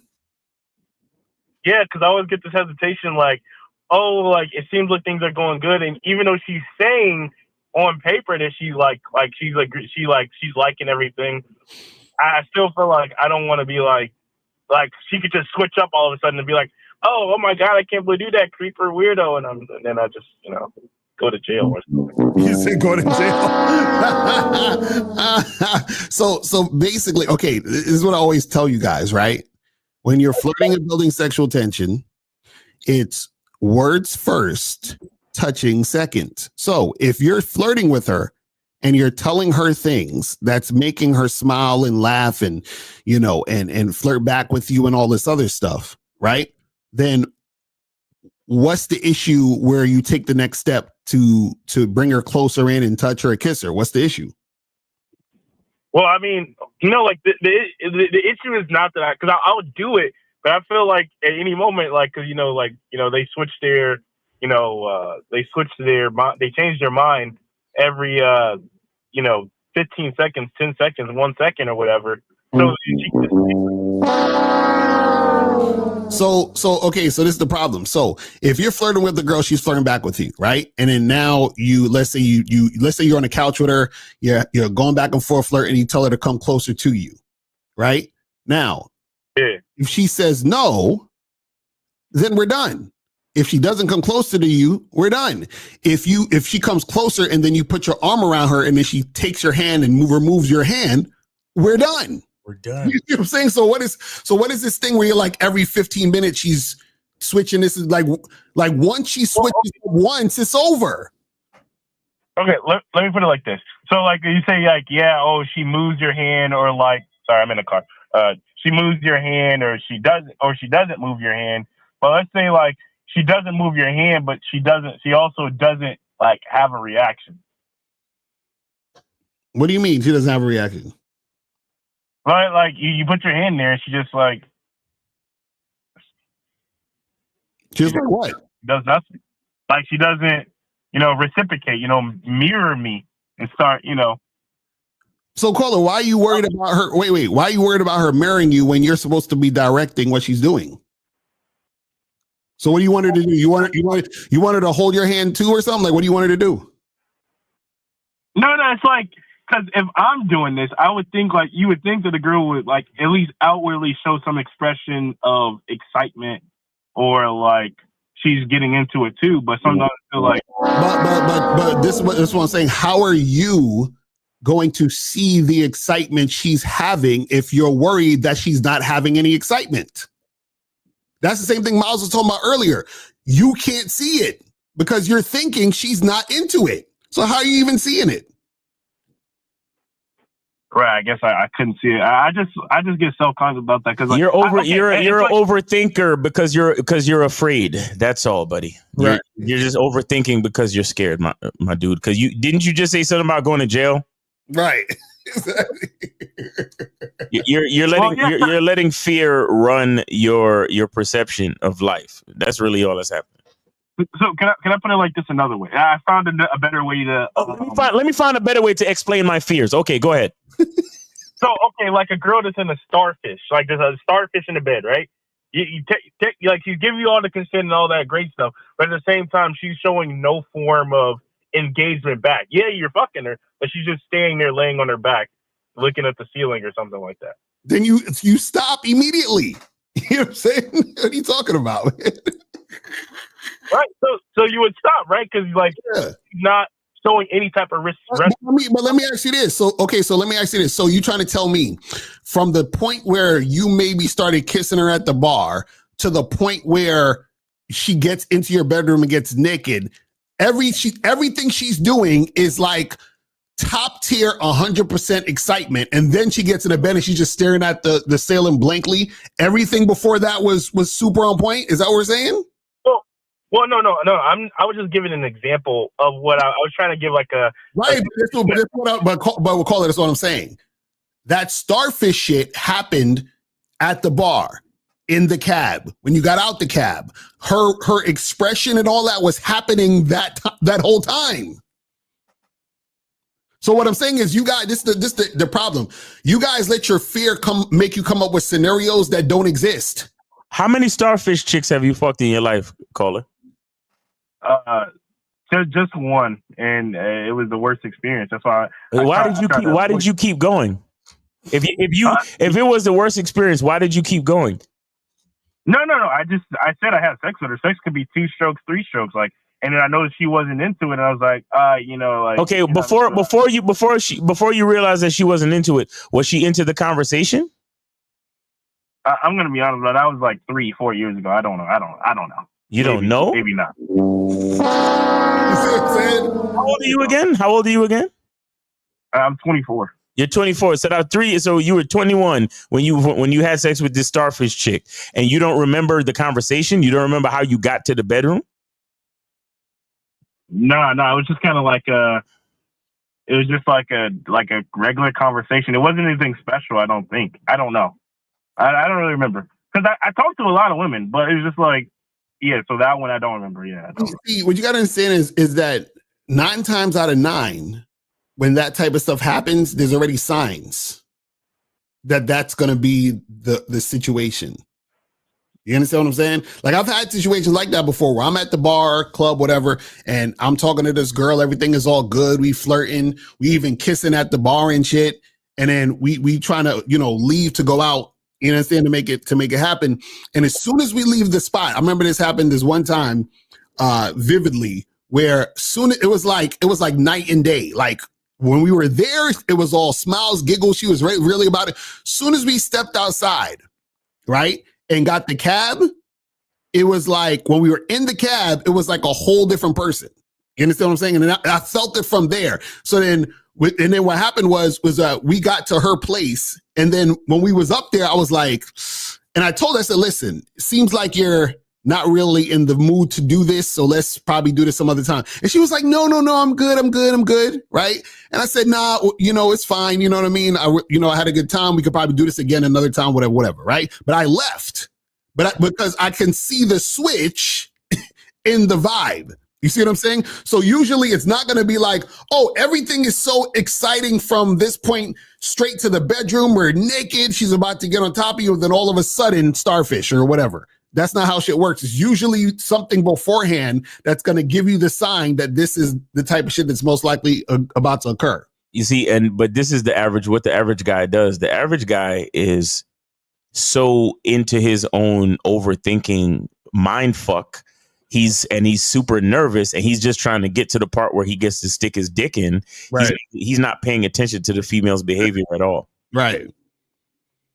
You see what I'm saying? So you gotta pay attention. I don't know. It's just, I don't want. I feel weird about. And that's why I stop instantly every time when they're not showing any reciprocity. But it's just. But this is the problem, though. Hold on. This is the problem. See, the reason why you're so nervous is because you're not paying attention. Caller, stop saying reciprocity and say validation. Right. Exactly. So caller, you're nervous because you're not paying attention. If you pay attention, there's nothing to be nervous about, because when you pay attention, everything that you need to know is going to happen in real time. We ask you guys, what do you want from women? Oh, I'm just trying to smash, when deep down you're looking for a woman to like you. Mm-hmm. All of this is because you're looking for her to like you. You're looking for her to reciprocate. Oh, if I put my hand on her, then she should put her hand on me. If I want to have sex with her, then she should want to have sex with me. Mm-hmm. She should like me as much as I like her because I'm seeking validation. Well, I mean, isn't that the part of it that makes it human? Like, if that's not the case, why not get a fleshlight? If it's just like, no. Listen to what you said earlier. You said, I assumed if I do this, she should do that. You understand what I'm saying? So what I'm saying is that, see, and this is what happens with a lot of you guys, right? A lot of you guys are like, y'all sort of expect women to lead in some form or fashion. Exactly. What we're trying to tell you is that you have to always lead. But the reason why you want her to lead or take charge is because her taking charge would validate you. You'd be like, oh, well, she must like me because she did this without me having to do anything. Right. This is exactly what I was talking about earlier, caller, where you have to see the thing for the thing to see you. Mm-hmm. Reason why you're seeking reciprocity, meaning you're seeking validation, meaning that you're seeking for a woman to like or love you, is because you don't like or love. Finish it for me, caller. No, I love myself. That's why I try to. No, you don't. No, you don't. No, you don't. A person who loves themselves doesn't need reciprocity. A person who loves themselves doesn't need validation. If I put my hands on a woman's thigh, I don't need her to touch me back. Mm-hmm. I don't. Even if a bitch is a starfish bitch, I don't need her to do anything. Mm-hmm. Yeah, would it be nice that she's into it too? Of course. But to say that her all of that shit is gonna ruin my night or anything and first of all, if she is a starfish bitch, she's getting kicked out. Right, basically. We're done. We're like, this is stopping right now. You see what I'm saying? Because sex doesn't validate me. Getting pussy doesn't validate me. Entering a female doesn't validate me. A female showing reciprocity or showing passion back doesn't validate me. Because I know exactly what I want and how I want it because of my masculine identity. So as soon as she shows any sign of that not happening, the drinks wouldn't have been ordered in the first fucking place. Mm-hmm. Because you guys don't see, you can't see past the pussy. That's why you can't see yourself. Mm. And because you can't see yourself, you end up in these situations where you're seeking validation from someone who cannot validate you. Right. Exactly. She's a fucking woman. You're a man. Mm-hmm. And not only that, you are you, meaning that you are an individual specific person. See, here's the fucked up part with validation seeking. Only you can validate you. Mm-hmm. Only you know you. Only you truly understands you. So anytime you claim you're seeking validation, reciprocity, attention, all of that shit, you're seeking it from yourself. Right. But because you think that the thing that you desire is more important than self, you will never get it. Mm. Because you're seeking it from a source that it literally cannot come from. Right. And the source where it can come from, you don't validate it. So it cannot come from you. You don't see it. You don't value it. Yeah, because basically what happens is that you're looking for a sign from her to let you know it's okay to move forward. What we're trying to tell you is that whatever you're looking for, you should already know what that is, and you create the situation for that to happen. You understand what I'm saying? So what I'm saying is this. You need to know the woman. The woman doesn't need to know you, meaning that it's not her job to understand what to do. It's your job to understand how to create the situation and know what to do so that the situation can happen in a particular way. So if I'm on a date with a woman and let's say, for example, I'm flirting with her, I already know what is supposed to be happening when I start flirting with her. So all I'm looking for is the thing I already know. I don't need for her to, if I put my arm around her, I put my arm on her leg. I'm not sitting there saying, man, I hope she like touches me too. Or let me see if she, says this particular thing and that will let me know that she likes me. You understand what I'm saying? So what I'm saying is that I already know exactly what's supposed to happen before I even done it, because I've already created a script in my mind of how shit's supposed to go. And if it doesn't go that way, I don't fuck with her. This is why I tell you guys, you have to have experience and be out here. Because what's going to happen is when you don't have experience, what you're going to be doing is you're going to be looking for all those things outside of you to validate you, to tell you who you are and what you want. That's why when guys are talking all this choosing signal shit, it's laughable. Because what happens is that you don't have a program or a structure or a way of how you want to do things and how things are supposed to occur. So you don't understand what you're supposed to do. And that this is why you're nervous. Because check this out. If the last 6 dates I went on, right, I did A, B, and C, and I'm expecting X, Y, and Z back, and I get X, Y, and Z back, I already know when I do A, B, and C, X, Y, and Z should happen. So why am I worried about what she's doing if what she's doing should be what I'm already expecting? You see what I'm saying? So you're saying, man, well, shouldn't she reciprocate by doing this? That means you don't know what you're looking for. Does that make sense? Yeah, you guys are so caller. It's like you're trying to let her write your script. You're trying to let her write the story. You're waiting for her pen to drop on the paper, bro. Right. Yeah, I mean, I mean, I know what I should be looking for. It's just that they're not. I guess if they're not doing that, that means I should just like leave. But what should you be looking for? It's some form of like some form of, or what do you mean? Some form of enthusiasm. I think that's like important, I guess, for me. Enthusiasm. Okay, so what does that look like? Well, yeah, like I grab my head and I grab her leg and she's like, oh, I like when you grab me there, or your hands feel warm, or like something like that. Or maybe, you're looking for a girl to talk dirty to you. Yeah, I mean, I'm talking all these, like I'm talking to her like she's supposed to be mirroring me, but if she ain't saying that, you just listening, open ear and shit. But this is the problem, though. You can't. Okay, this like this, right? You can't get what you want until you are fully invested in having that thing. And so what I'm saying is the fear you have is blocking you from getting it. So you can't say I want this to happen and at the same time be fearful of the situation. You can't have both things happening at the same time. Either you want this and you're making it happen, or you're scared of what's going to happen. You got to choose one. Do you see what I'm saying? So you can't. So what I'm saying is you can't effectively, like, I'll give you a perfect example. If I told you to go get me some groceries, right? If I want to actually get what I want, I need to make a list and be specific about the list and tell you what to get and go what grocery store to go to and bring back these things on the list. You see what I'm saying? It's very clear, very concise, and that's what it is. Right now, if I'm like, damn, I want to get some groceries, but I don't know. I'm kind of, I don't know. I'm not sure if I should eat the peanuts because I might be allergic.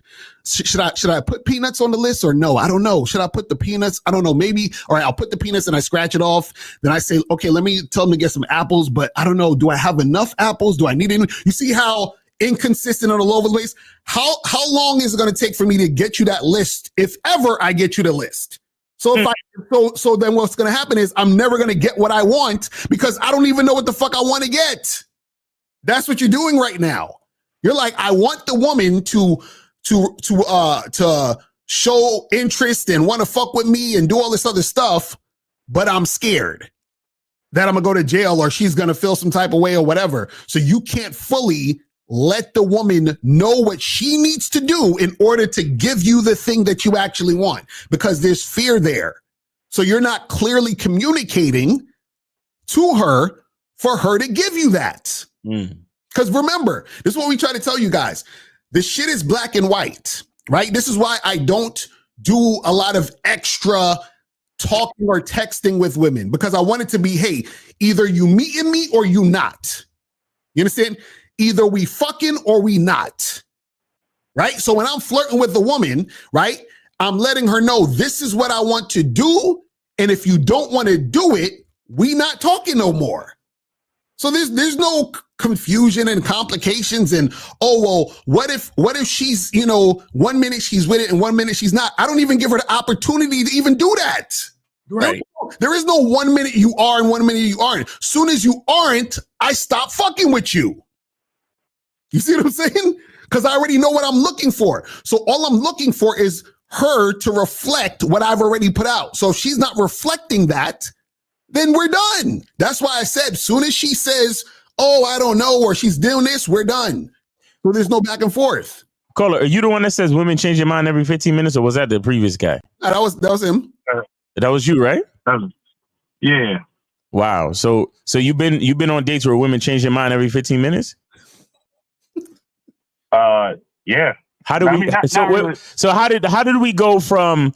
Okay, day starts at 7, so we go from 7 to 7:15. Everything is all good, right? Now at 7:16, her mind changes. How the fuck are we still on a date with her at 7:30? No, we're not. That's what I'm saying. I'm ending it, but like in the so for example, like I wasn't on a date, but I met these chicks at the bar, and I was like, listen, like it was a beach bar. And I was like, listen, like we gonna get out of here. We all gonna go fuck on the beach. Right. So I told them that. And so then they're like, yeah, we down. Like they were like employee and employer and some weird shit. And so then we were walking towards out the bar. As we got out the bar, I was like, yeah, let me just go like, why don't we go get a drink and then go ahead into the beach right now? They're like, wait, no, you're weird. What the hell? Like we thought you were just joking. And then they just turned their back around and went back in the bar. So then what's the problem? There is no problem with that. I mean, I wasn't even talking like I didn't make a problem with women changing their mind. My problem was just like living in the gray area. That gray area, it spooks me because I don't want to be. That's what I'm saying. There's no gray area. That's what I'm trying to say. So what I'm saying is that you let a woman know I want to do this, right? Whatever that thing is, right? So what happens is that she needs to be about that thing all the way until it happens. Now, if she at any moment between the point of letting her know I want this thing to where it can happen, she's giving you friction, you drop it. So what I'm saying is what is the issue that's going to cause you or is causing you to have this fear of, oh my gosh, she's going to say this or do this, or like what's the issue when you drop her? Yeah. So my biggest friction, like I said, I'm completely okay with them saying yes. I'm completely okay with them saying no. Where I'm getting at is I've been somehow recently just getting a lot of silence, no answer, no positive, no negative. I wish I could, like, I'm not even lying. I just you wouldn't be able to get anything from it. There's just like a blank canvas, like nothing's there. Like, what are you, a yes or no? Like, so hold on, wait, is silence a yes? No. Okay, so then it's a no, right? Oh, so it's a no. Okay. That's what you see what I'm saying? That's what you're not getting. This is what I'm saying. It's black or white. If it's not yes, it's no. That's all you need to know. So you're like, oh, I'm saying this to her, but she's not giving me any feedback. If she's not giving you any feedback, it's not a yes. Okay, that clears it up. So y'all be making this shit more complicated than it needs to be. You understand what I'm saying? Y'all really make this more complicated. All right, man. Thanks for calling, man. We appreciate you, brother. Be safe out there, man. We appreciate you. Make sure you on the memberships. Nah. Oh, Jesus. Get on the memberships. Get on the memberships. I don't want to hear no excuses. Get on the memberships. All right. Thank you. This is why I need to be on the memberships, and this is why I need coaching for real. This is crazy. All right. We got 647. You are on live with Lucario Miles. Name, age, city. Are you taking a free call? Is there still free calls available? Yeah. Go ahead. Okay, thank you. I'm Dexter, Ontario. and my age is 36. Great. All right. Thank you. Go ahead with your question. Okay, so Lucario always says basically right from the beginning, when you're vetting a woman, you should see if she's following your lead and kind of thing. And if she's not interested within the first minute, you should just drop her and go and seek another woman kind of thing. And I've watched Game Global, so I've seen a lot of debates, and I'm always, cause I've been following you and Lucario and Miles for a long time, and I'm always with you and Lucario and Miles. But Game Global gives because I've been in the pickup community years ago when I was in my 20s. And I always debate the two. And I'm like, okay, so Lucario says basically, my question is, will a woman be interested in you only in the first minute, or is there a possibility where she'll be like, okay, I'm feeling this guy, but he's not really, he's nah, whatever. And then the guy goes away and he does his thing, and then she's like, ooh, I see how he moves. I see how he talks to people. Ooh, he's actually doing pretty good. Actually, I'm more attracted to him now. I'm actually going to pursue him. Is that a possibility, or is a woman going to be low attractive or high attractive period from the beginning? Right. So basically, the confusion for a lot of guys is this idea that you can make a woman like you. What I keep trying to tell guys is, and this is the problem, is that, and I talked about this on the Bad Boy Show, is that, see, the reason why I think a lot of PUAs may not like me is because what I talk about basically shows that PUA is not relevant. You understand what I'm saying? Because what happens is that PUA makes you think that there's a way to turn the woman attracted to you. This is why they say stuff like attraction is not a choice, because they want you to think that you can do something in order to turn her on, and she has no choice but to be attracted to you, right? If that was the case, then right. So if that's the case, then there would be no such thing as rejection. You can just do the thing and talk to any woman, and she had no choice but to fuck with you, right? So what happens is that it's not about. So the thing is this: if you meet a woman, right, the woman already knows what she likes and what she's attracted to, and she's either feeling you or she's not. Right. And what happens is that she is taking into account lots of different things. You understand what I'm saying? And so also you have to understand too is that sometimes what will happen is based on how, she's feeling you is going to determine how she's going to respond and deal with you. So when you meet a woman, she's either going to be like, oh yeah, I would fuck him quickly, or I'd make him wait, or I would never deal with this guy ever at all. You understand what I'm saying? Absolutely. That's usually, absolutely, yeah. You see what I'm saying? So there's no thing where you meet a woman and she basically tells you no, or she's not really, giving you energy. And then you're walking around the room talking to some other people and she's like, oh my God, maybe I was wrong about him. Now my pussy's so wet now. That's not how it works. You understand what I'm saying? Okay, fair enough. But are you saying that it's impossible for a woman to have low energy and then have it build to high energy? What do you mean? As far as what? As far as she's like, oh, he's okay, but then she watches him the way he interacts with other people, and then she's like, oh, actually, I kind of like him now. That's impossible. Yes. Okay. Let me ask you this question. If I said to you, hey, listen, I got this job for you. It pays $1 million a week. Would you say yes or no? $1 million a week? Absolutely. Right. So would you be like, I'm not really that interested? You probably would never say that. So now imagine, so I say to somebody, hey, here's $1 million a week job. And they're like, I'm not really that interested. And then later on, they're like, you know what?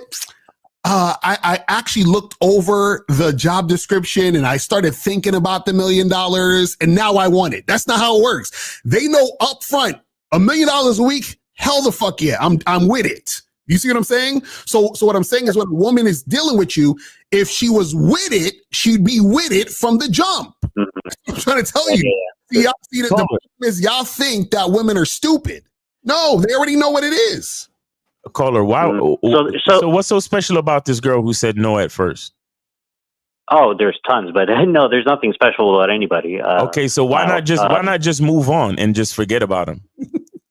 Pretty much what I do. But so why are you calling asking about them? Why are you wasting a free call asking about them? If that's pretty much what you do, you forget about them and move on. Why are we talking about them, sir? I always wonder why women do what they do, but you wonder why women do what they do. Pretty much. Do you wonder why 6-year-olds do what they do? They're 6-year-olds. Okay, so a woman would do what she does because she's a what? A woman. Okay, and you're a fucking what? Male. Are you the same as a woman? No. Are you the same as a woman? Yeah, you probably are a male. You yourself that way. But are you the same as a female? I'm not the same as a female, and Okay, I so- think of myself as a male. Yeah. So it would make sense that you do different things, right? Sure. Yeah. Absolutely. Okay, so in the hierarchy of nature and all things that are good and well, number one, you should focus on yourself. But number two, as a man, is the stuff that you do as a man? Well, you said you're a male, but even as a male, Okay, man. even as a male, right? I understand the differences. You and Lucario and Miles. I've listened to your show a ton. There's a difference between a man and a male, I guess. I Right. understand what you're saying. Right. I As identify a male- myself as a man. I try to be as man as I can. Yeah, I understand listen. the difference between man and male. Yeah, listen. I got. Listen. So even as a male, right? You can impregnate a woman. Can a woman impregnate you? No. Okay, so that means there's a lot of difference between us. Okay. Yes. And as a male or man, there's a lot of stuff we got to focus on, when it comes to leadership, when it comes to even the possibility of pregnancy, all these different things we got to focus on. So if there's so many things we're focused on, so many things we're doing, please tell me the sense of trying to figure out why a woman does what a woman does.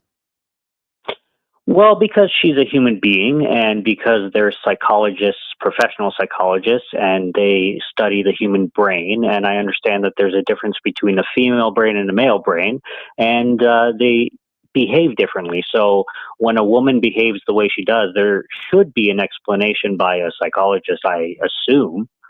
Well, I think is it because you think that there's a way to crack her code so that you can get her to be attracted to you? Sure. Right, but that's really why you want to know. And what I'm trying to tell you guys is that, okay, let me put it in a different way so you understand, right? So have you met a woman that you would have sex with, but you would never be in a relationship with her? Absolutely, 100%. Right. So that's what I'm saying. So what happens is that, let's say that woman saw you at a party and she's like, man, you know what? I really like talking to you. I'm looking for something serious and blah, blah, blah, blah, blah. Right. But she's like, I really think you're sexy though. Right. Right. And so she tells you, and you're like, you know what? I'm not really interested in a relationship. You're telling that to her because you're like, I would never be in a relationship with this woman. Right. Mm-hmm. But she walks away. And then you see her going around the party and you're like, you know what? She kind of got a nice little booty on her. She kind of cute though. And then she comes back around you at the party. She just says, hey, what's up? So how's your night been? Blah, blah, blah. Right now you're thinking, and then let's say she's talking to you again. And then what happened is that you say, you know what? Hey, we should hang out later tonight. Now she's thinking, oh, wow, he must like me more. I've increased his attraction to me. But no, what you're thinking is you're trying to get your dick sucked tonight. But remember, she's looking for a long-term relationship. So she thinks your interest in her means that she's ready to have the long-term relationship. Do you see what I'm saying? But your interest in her is not for long-term relationship, it's to get your dick sucked. So let's flip it over to the other thing. If you meet a girl at a party and at first she's not really feeling you like that, and then all of a sudden she sees you walking around a room, talking to people, blah, blah, blah. Then you come back around to her and you say, hey, how's your night going? Blah, blah, blah. And then now she seems more warm to you and more interested. You're thinking, well, look at my pickup tactic that made her more attracted to me. No, she's thinking, you know what? I don't really like this guy, but he seems like he's social and he has a lot of money. Maybe I'll get him to take me out to dinner, blah, blah, blah, blah, blah. So now you think her showing interest now means she's on the same page as you. You see what I'm saying? So now you're like, look, now I increased her low interest to high interest. You haven't. She's just looking at you as somebody to use now. That's what I'm trying to get you guys to understand. That's what y'all don't get. Yeah. I agree with you 100%. But in that case, in the way you just described, I would never take her to dinner. No, it doesn't matter. What I'm saying is that that's how she views you. Her interest in you didn't get higher. She just found the way to utilize you. Just like your interest in the girl who looks for a long-term relationship didn't get higher of wanting to have a long-term relationship with her. You just saw as a way to utilize her for her mouth. That's what I'm trying to tell you. So okay, I got you. Now I'm understanding. Yeah, because I'm actually in a situation where there's this girl who's looking for a long-term relationship, but I'm always honest with her, and I'm like, hey, if you're looking for a long-term relationship, go ahead and find it. But in the meantime, if you're going casual, let's, you can fuck around with whatever, you can do whatever, but exactly. Now, and check this out. Now, if she wants to, she could say in her mind, oh, look at me, I got him now. If I throw this pussy on him, then he's gonna want to be my boyfriend at some point. And check this out. Check this out. Hold on. Now let's take it further. It's not impossible for you to probably be her boyfriend at some point, but guess what? She has to wear you down. No. Well, I disagree, but go ahead. No, I'm just saying that if that was a possibility, that would mean she has to wear you down. That means that she has to chase you down to the situation. So even if you became her boyfriend, just hypothetically, it's not because, all of a sudden your interest got higher. It's because she wore you down. So the same thing when you deal with women. You can't make a woman's interest higher in one sitting. Meaning, if you met the woman at 8:30 tonight, you can't make her interest higher at 9 p.m. It's not going to happen. Or you can't even. It's not going to happen in a week. It's most likely not going to happen in a month. This is the type of shit where months, sometimes years, shit would need to be different. No, yeah, absolutely. No. So you're saying the woman's attraction is basically right at the beginning, yes or no?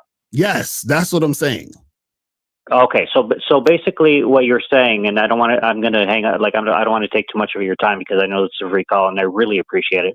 But basically, in a nutshell, go and talk to a bunch of women, as many as you can, and just shoot your mouthpiece until until you find the one who likes you. Basically, is the nutshell of the game.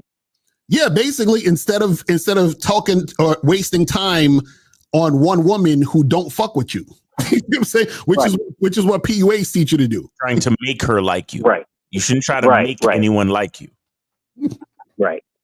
You know what I'm saying? So you can basically go to a woman and say anything, literally. Yeah.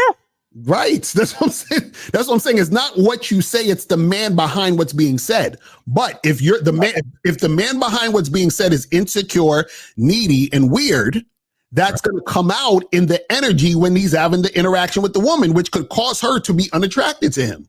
Right? It's not necessarily what the fuck you're saying. I get what you're saying, but I get what, I totally understand what you're saying, but you need game behind it, because if I went up to 1,000 women and I was just like, the sky is blue, I'm pretty sure none of them would fuck with me. I have to have some kind of game behind it, And that's why you're gonna fuck up. That's why you're gonna fuck up. Okay, I use this example. Yesterday. You ever been to Hibachi? I've never heard of hibachi. Hibachi is the the restaurants where they have the chef and he cooks the food in front of the people and he flips. Oh yeah, okay, I got you. Right. So now that's just a fancy way of cooking and serving the food in front of the customer. Yes. Sure.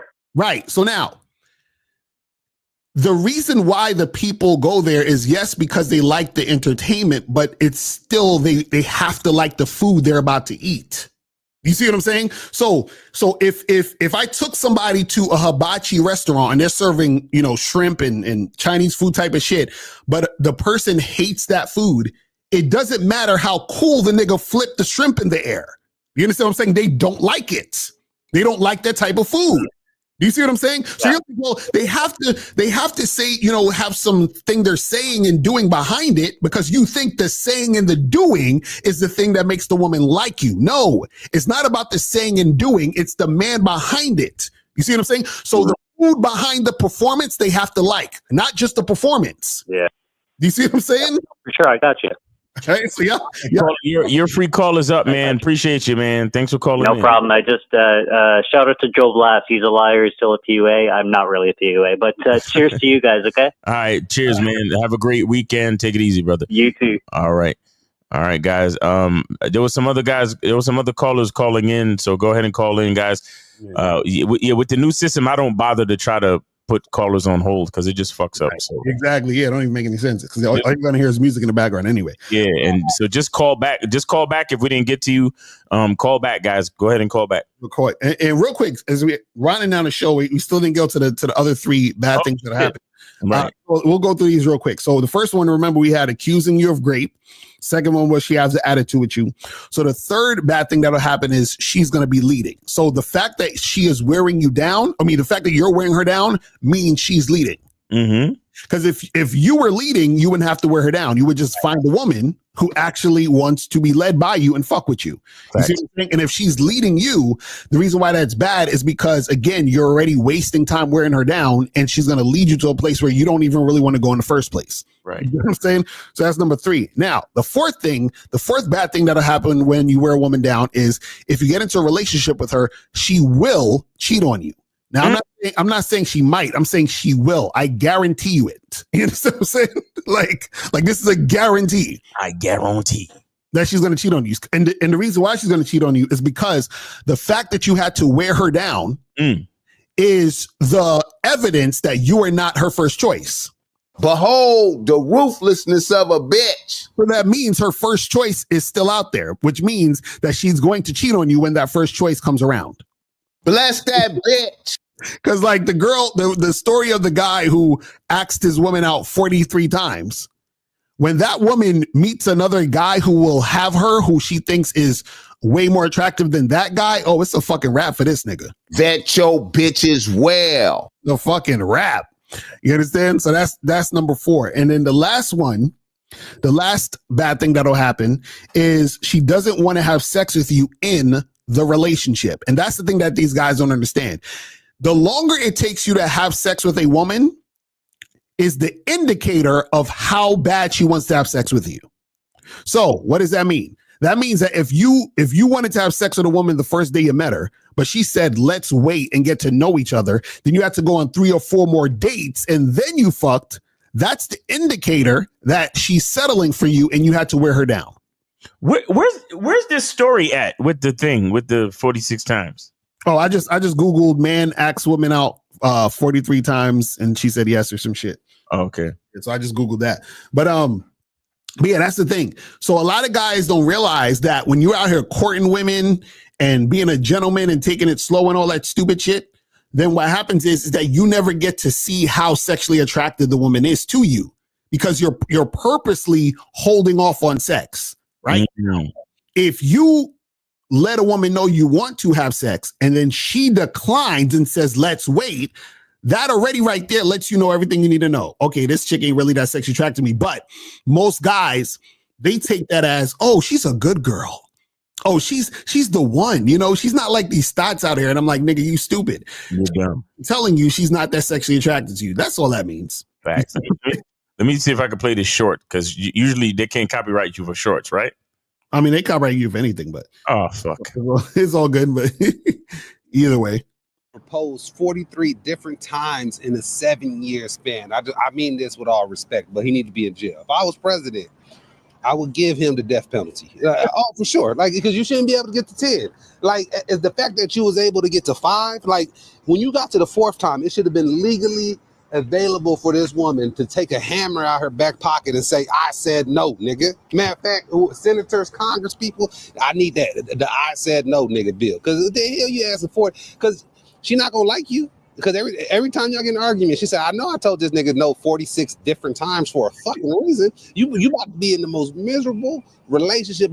Well, she going to be thinking about like, I'd rather be on Handmaid's Tale. And if you seen that show, you know that's crazy with your dumb ass. A woman finally says yes to boyfriend who proposed 43. Yo, that shit funny as hell. 7. That's a fact. Yo, I don't understand. And the nigga's smiling, cheesing ear to ear in that picture too when he, you know what I'm saying? And I'm just like, bruh.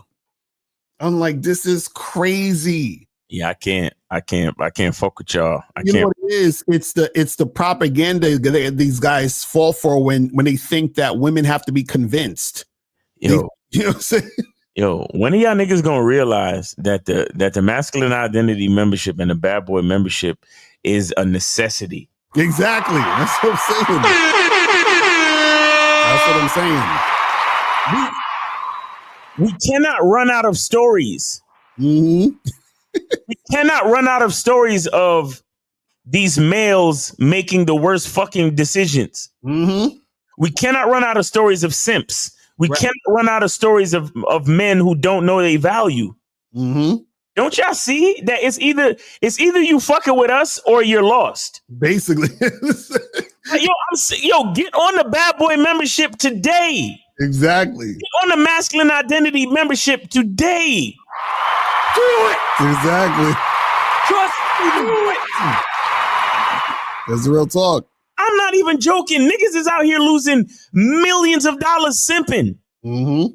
And check out how right after he settled with this bitch, a new fucking bitch is trying to sue him for another 20. Right. Yo, yeah, I heard about that. That's crazy. Yeah, some shit, some lady that was at the Usher concert or some dumb shit. And this nigga asking a bitch to marry him 43 times. Nigga. No. That's crazy. 43 times. That's wild. Nigga, I had a woman tell me no to sex one time and I moved out 3 days later. I had a bitch refuse me sex one time. Mm-hmm. And it was there was no argument. There was no like, yo, what do you mean? What do you mean? Mm-hmm. I was like, yeah, my stuff will be out by Friday. All right. Basically. Good night. What? And this nigga talk about, will you marry me? 1. Will you marry me? 2. Bro, do you understand what, and shout out to that brother, because do you understand how much this bitch don't like you? That's what I'm saying. This is crazy. And do you understand what kind of situation she is in at this point? Mm-hmm. Because he asked her to marry him over the last 7 years, right? Right. So please understand that she's been holding out for 7 years to try to find something better than you. Exactly. That's crazy.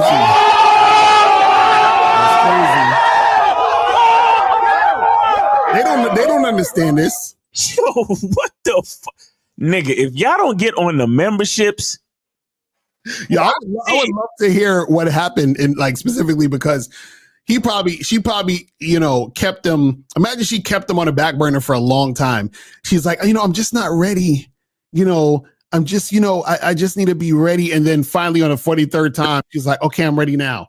And he's all smiling and cheesing. It's like, bruh, like, yo, dudes really don't understand. They really don't understand, bro. They really fucking don't understand. But hey, some niggas got to go through the bullshit. But let me see what some of these questions are saying. So what do you guys think of Happy Gilmore 2? I didn't see it. I hope I own this. All right. How many subscribers they got? They got 70,000. Say again? Who you talking about got 70,000? Called Social CTV. Oh, good. And they're discussing the story. I want to play the video. Is that you think we'll be all right? I don't. Fuck it. All right, let's see if we can get it. Let's see if we can pop it on. Right, share screen. All right. All right. Can you see it? Yeah.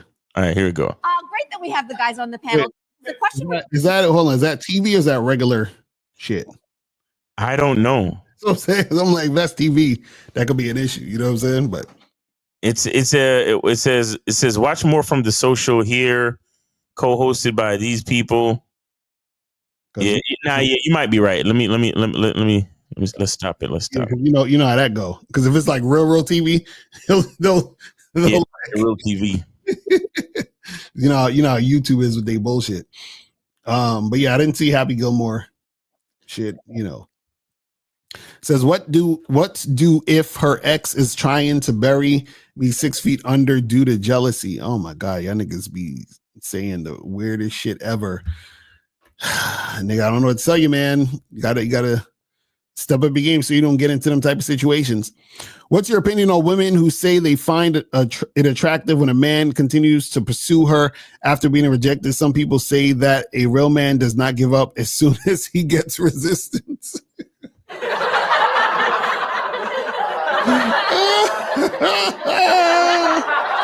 Hey, listen, man. They just gonna have to keep doing it if that's what they feel, man. Shit, I don't know what to tell them, man. I said, why do people say that couples are supposed to argue? I generally never do. Because they're idiots. Because they've never actually been with someone that they're compatible with. They've never they jump into relationships because they're lonely, and that's going to cause couples to argue because they didn't realize they're not compatible. And this shit is crazy, man. They try to normalize the fuckery.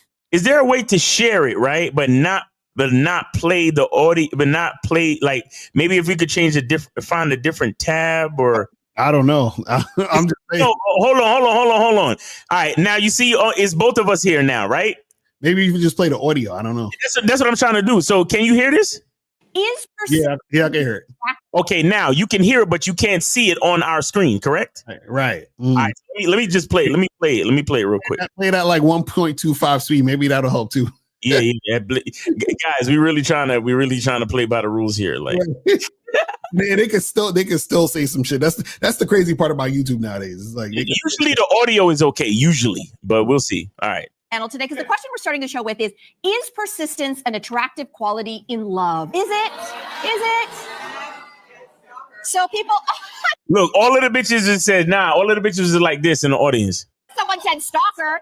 Okay. Exactly. You're a fucking stalker. 43 times, my nigga. Stop. Hold on. I messed up. Wait.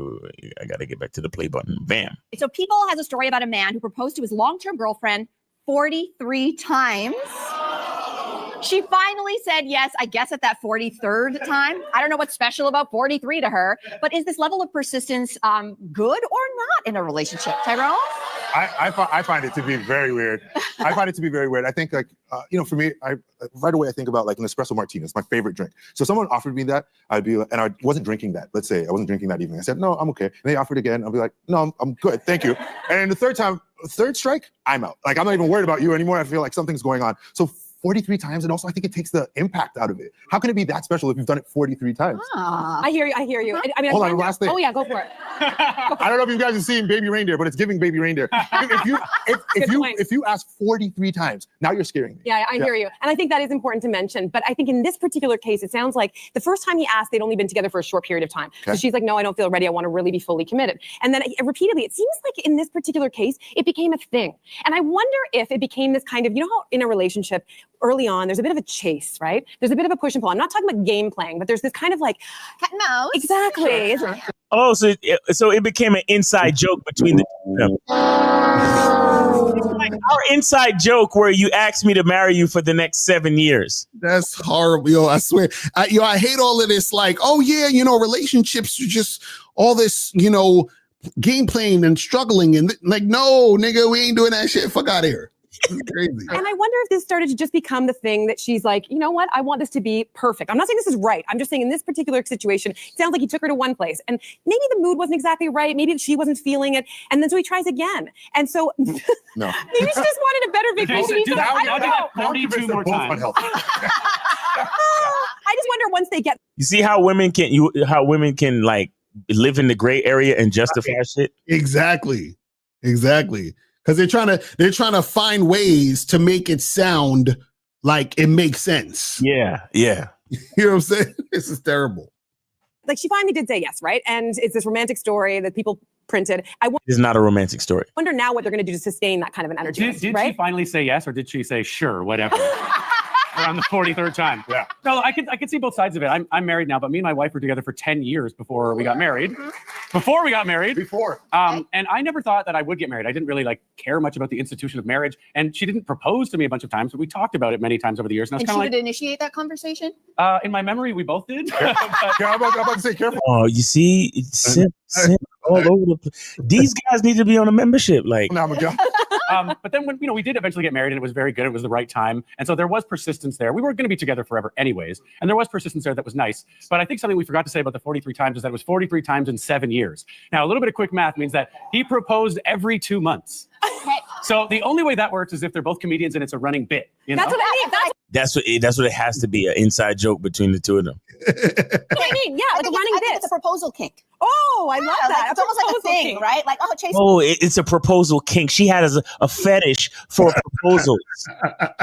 You see how bitches. They have so many ways. Yo, notice how the guys did math and broke it down, and the other guy was like, "Look, if you offer me an espresso and I don't want it, and I say it 3 times, I'm like, now I'm looking at you like you funny." Right. Both of these bitches is like, well, maybe it was a nuanced thing, and maybe this. I'm telling you, y'all gotta be careful with this shit because y'all fall into that, and then this is what'll make you think, oh well, let me just talk to her more and build attraction. Let me pass her shit test. Maybe she's just not ready right now. All of that goofy ass shit. Terrible. Chase me. No. Okay, no. Wait, so 43 proposals, but does that mean there was 42 no's? Correct. Yes. You see how men deal with the facts? Right. Come on. And also in the story, every proposal would be in an elaborate situation. So I could just picture their relationship being like, hey, I thought tonight we would dine at the top of the Empire State Building privately with candles. No big deal.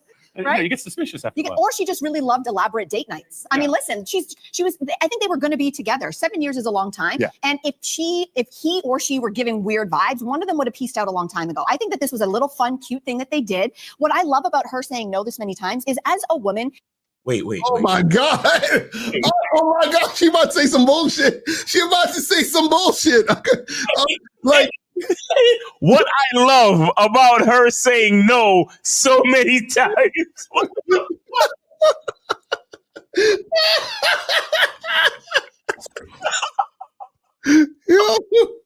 man, I can't wait. Let me pull it back. I'm like, what is she about to say? All right, wait. Love about her saying no this many times is, as a woman, we are fed from a very young age the fairy tale of getting proposed to, being the one who's finally chosen, the Cinderella story. And I'm sorry, okay, it never works out. It hasn't worked out like that for any woman, or maybe for some people, right? But my point is, she actually sort of neutralized that idea. Like, to this day, every time I see a woman who she turns around and someone's on the bended knee, I think it's lovely. When my husband did it to me, it is beautiful. But there is some programming involved in that. And indoctrination, if that's too harsh of a word, I'm sorry, since we're little girls, that you're supposed to crumble. Oh my God, he finally chose me. And what I love about this story is that she's like, yeah, okay, no. And what?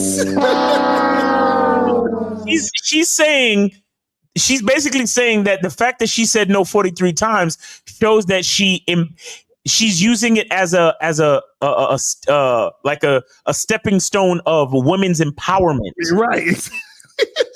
Like, I'm not letting the indoctrination of Disney force me to say no on the first go. Right. I'm going to let you do it 43 fucking times over 7 years because I'm woman, hear me roar. And see, what she don't realize what she's saying is that, and this is what you guys gotta understand, is that, see, when a woman is really, really, really, really, really, really feeling you, right? Naturally, she's going to feel that, oh my God, I'm so glad you chose me. I'm excited. I want it to happen. Because see, this is the funny part. When the PUA say attraction is not a choice, right? They're half right, but they're wrong in the execution. They think attraction is not a choice, meaning I can say these things and do these things and make you attracted to me. No, attraction is not a choice. When the woman naturally feels that energy about you and she's really, really attracted to you because she has no choice, because she's feeling that energy. So if the woman can choose to say no to you 43 times, what does that mean? That means she's not attracted to you because she wouldn't have the strength to even fix her mouth to even say that. Yo, Behold the ruthlessness of a bitch. Yo, this nigga, this is a fucking sexless marriage waiting to happen. Are you kidding me? Basically. Because when, like, what is there possible? She feels like she cannot say no to. Right. At this point. Terrible. She can tell this nigga no, because like there is no leadership position for him in this marriage. None. Right. And here's the sad part. Ask any female out there, would you really want to fuck with a nigga who got with a bitch that told him no 43 fucking times? That's the type of man that you would follow his lead. He said he passed her shit test 43 times. Christ. I'm gonna see if I can finish this shit. There is something kind of empowering about that. See, what did I say?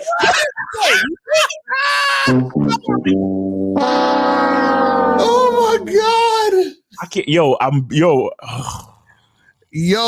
What? See, what people, okay, what people don't understand is that a woman, when a woman says, oh, that was empowering, and that's very girl power, right? Girls don't want power. They only use power with weak males, or weak men, I should say, right? And so what happens is that a woman wants to surrender power to the leader. Exactly. To the leader. That's why that's why when we talk about submission, under the mission, a woman submitting is saying, I want to surrender power to you and follow your lead. You see what I'm saying? So if you're like, well, I'm doing this to girl power empowerment, what you're essentially saying is that I don't want to follow his lead. That's it. Damn. It's like, it's crazy, man. So, there's something so empowering about that. It's neat. And what I love about this story is that she's like, yeah, okay, no. And there is something kind of empowering about that, to take a bit of the power out of the proposal. I think I would agree after like the third time. Yeah, sure.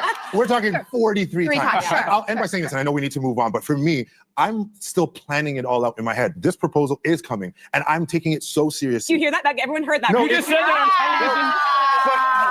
But like, Can we bleep that? Let's bleep that but to for me, protect I'm our just own. sitting here thinking about it. So I'm like, wait, outside of the story just being odd, I'm thinking about it and I'm thinking to myself, like, I'm putting so much effort into this being unforgettable, remarkable, and special and personalized that there's no way I could do that 43 times.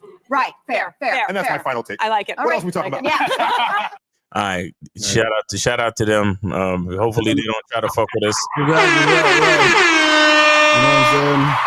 They don't try to fuck with us because we just played the audio.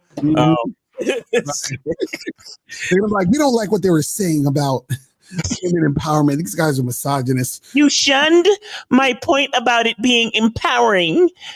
No, take it down, or we're going to flag your channel. No. All right, let's answer these questions and we're gonna wrap this shit up. Where we at with these questions? So this is, I approached the chick, I was direct, and she said she had a boyfriend. I said, I just want a taste of you, and she said it's disrespectful. I instantly walked away. Was I wrong, right or wrong with what I said? So this is the thing. Remember, her saying she has a boyfriend is her saying she's not interested, whether she has a boyfriend or not. Yeah. You know what I'm saying? So again, all you did was try to chase through her resistance. Right. Do you see what I'm saying? So you could, as soon as she said she had a boyfriend, all right, peace out. You feel what I'm saying? Like, guys, this is so simple, but y'all fight it. Yeah, facts. It's like, I don't know why y'all fight this shit. You know what I'm saying? Like let what's supposed to be for you be for you. God, I don't understand, why do y'all fight this shit? This is crazy.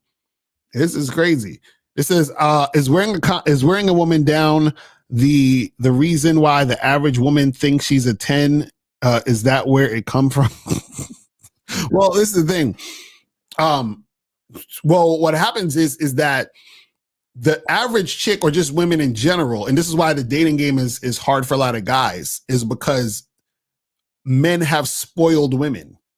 You understand? So when you spoil women, what's going to happen is that they're going to think that they're better than the program. So well, you want me, but this other guy wants me too. And if y'all both want me, then I could probably get better than y'all two. Mm. And so that's the, but then when the reality sets in and they realize that the guys just want them on the front end for sex, then they're like, let me go through my Rolodex of beta males who I have in the friend zone who want me, and I'll probably just settle with him, which is what this woman did, where the guy asked her out 43 times. You know what I'm saying? Well, it's been 7 years and no one else has really filled the shoes. So I'll just have him, whatever. Yo. Oh my bro.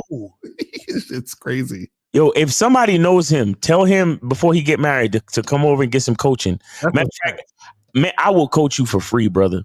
Right, for real. He needs to. For free. As long as we could do some video, put it on social media, and you know, right. As long as we could film it and make a little documentary out of it. Right, exactly. We'll do this shit for free because we need to nip this in the bud. They didn't get married yet, right? I hope they didn't get married yet.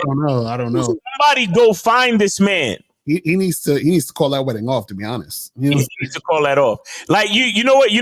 I hope this has all been an elaborate scheme for him to fucking like shit on her at the altar on their wedding day.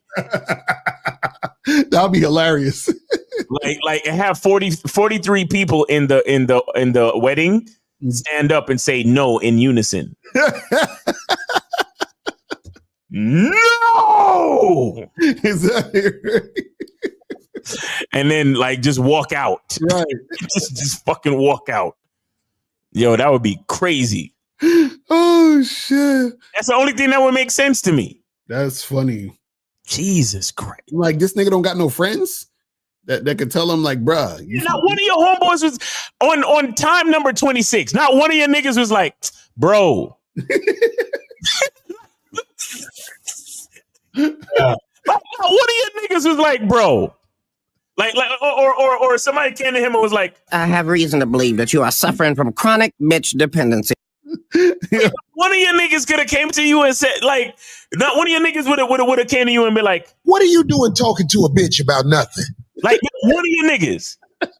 Not one of your niggas could see you acting like this. That That's how he sounded every time he proposed. He got on his knees and was like and she was looking at him like, what? No, hell no, nigga. Yo, you need to send him that clip of Corey Holcomb where he was talking about, he's like, you ain't shit, bitch. You gonna be doing the same thing to the next nigga. You know what I mean? Yo, he need that clip in his life. One of your niggas was like, bruh, stop this bullshit now. Right. Stop now. Bro, I would, all due respect, I would much rather you become a passport bro than to propose to a bitch. That's what I'm saying. Times. Because at least the passport bros is like, fuck it. This is it's a plan and we're going to work the plan and we're going to do what we want to do. Right. Exactly. Like, I'd rather him be a passport bro or just be a trick. You know what I'm saying? Just like, nigga. Like, that's crazy. It says, does aura play a part in your game? Also, how can I improve my leadership vision and having a spine? What I would say, go to masculineidentity.com. You know what I'm saying? Just do it. And make it happen. When I say, who's the master? Right. You say, show enough. They don't know about that shit. Come over to the Masculine Identity membership. Facts. Do it. This is just that his friends are congratulating his persistence. Exactly. See, you're stuck in there, buddy. You're stuck in there, buddy. She finally said yes. Kudos to you, goddammit. I'm happy to see it. I want to be your best man. Can I be your best man? I want to come to your wedding and be your best man and help you throw rice. Could you imagine the fucking speech that his friends gonna give him at that wedding? What? Everyone, I just want to say that he proposed 43 times. Now, on the first time, I thought I was like, wow, this guy really loves this girl. And now I never had any idea how much he loves her and how much he doesn't love him. So here's a toast to the my best friend and the woman who hates his fucking guts.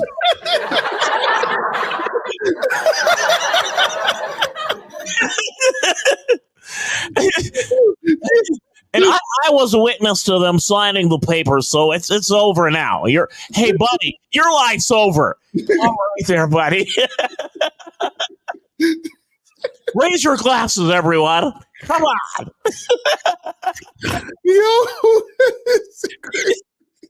Yo, bro.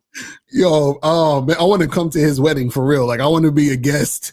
I want to be their wedding photographer. Fuck.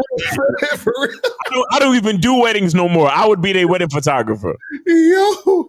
Okay. I would catch all of the little moments when she was snickering under her breath, how she hates his fucking guts. Exactly. All the pictures where you try to get them to move in closer, and she's kind of like this and shit. Yeah.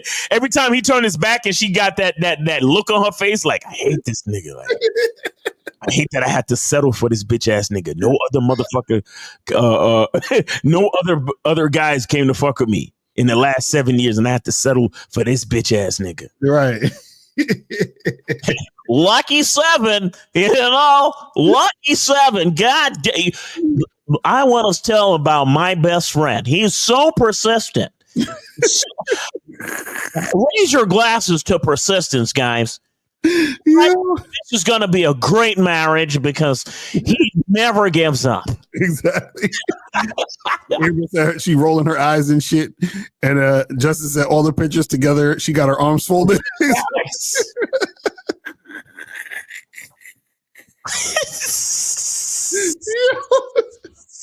Yo, somebody got to do a fucking follow up on that shit, because I need to know what's going on with that.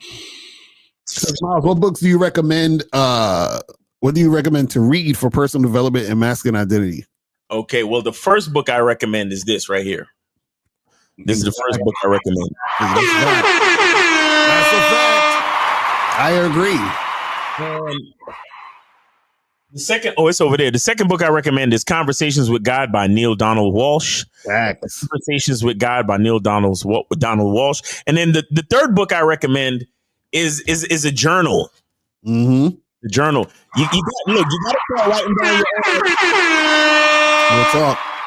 You gotta start writing down your own ideas, and you gotta start writing down the things that you're grateful for. And then you got to read them back to yourself. That is the most important thing. And if you was on the Masculine Identity membership, you would know all about that. You would know all about how to write a gratitude journal. So come over to masculineidentitymembership.com and join us on the weekly Monday night Zoom calls. And also you can get on the membership and get the content so you can see the gratitude video, man. Facts. It says, Lucario, what books do you recommend for a person? I want to know these books. So definitely my books.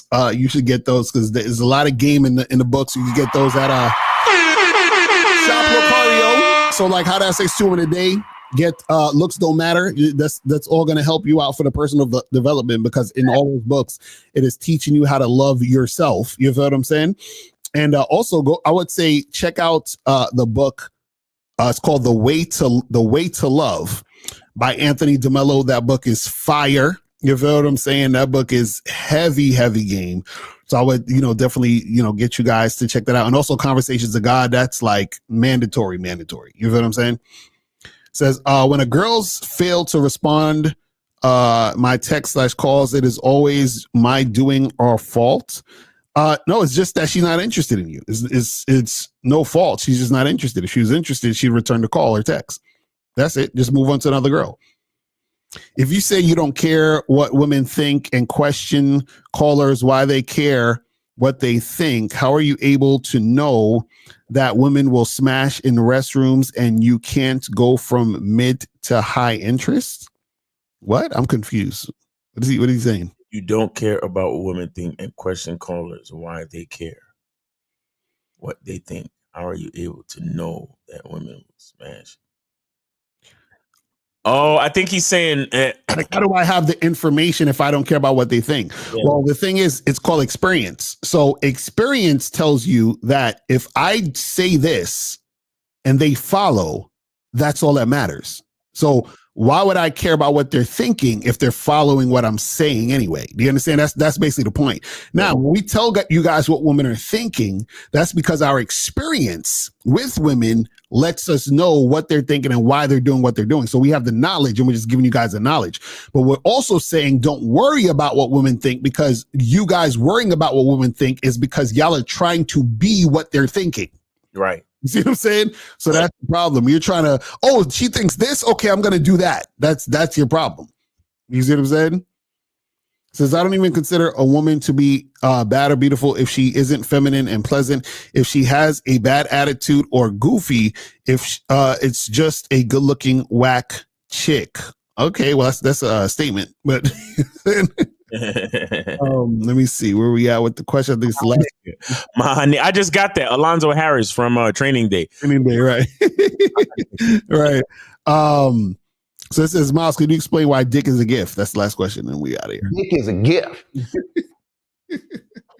The bitch shines because of the nigga. Exactly. You know what I'm saying?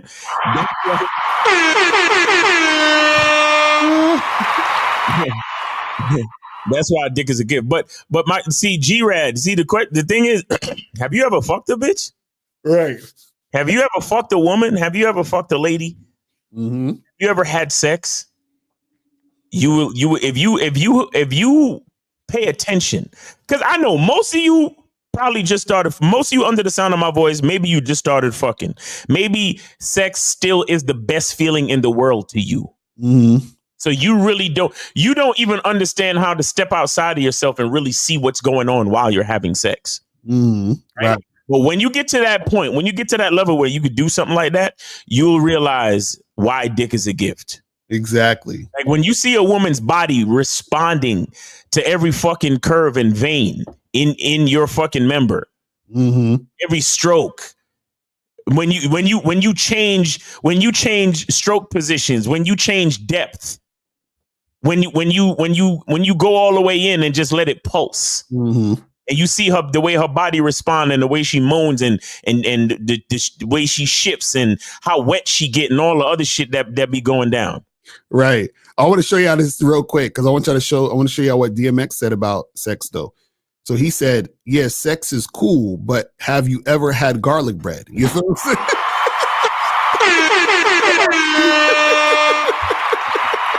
Yo. Rest in peace to DMX, my nigga. God damn. My nigga with the game from the grave, nigga. What the fuck? Bruh. That's some real shit, though. It's some real shit.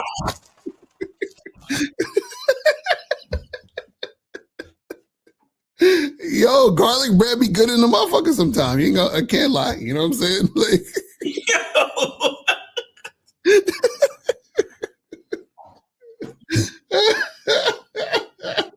yo, especially that buttery shit. That shit they soak in the garlic butter. Yeah, that shit crazy. So I'm just saying, you know what I mean? So you guys gotta understand what's going on out here in these streets. Sex is cool, but that's so empowering. Oh my gosh. Yo. All right, people, we about to wrap this shit up, man. We already on OT. Are you doing the show tomorrow? Yes. So we doing Manhood is a Skill Set. Shout out to K-Zag. Shout out to Jay Roman. Shout out to Mr. Justin, man. So yeah, y'all come through. Manhood is a Skill Set show, is a fire show. We do free calls, so you ain't gotta worry about paying to call in. You know, we do free calls, guys. So come through to the Manhood is a Skill Set show. Yeah, it's always a good time, man. 12 noon Eastern time. Yeah, 12 noon Eastern time. And then what else?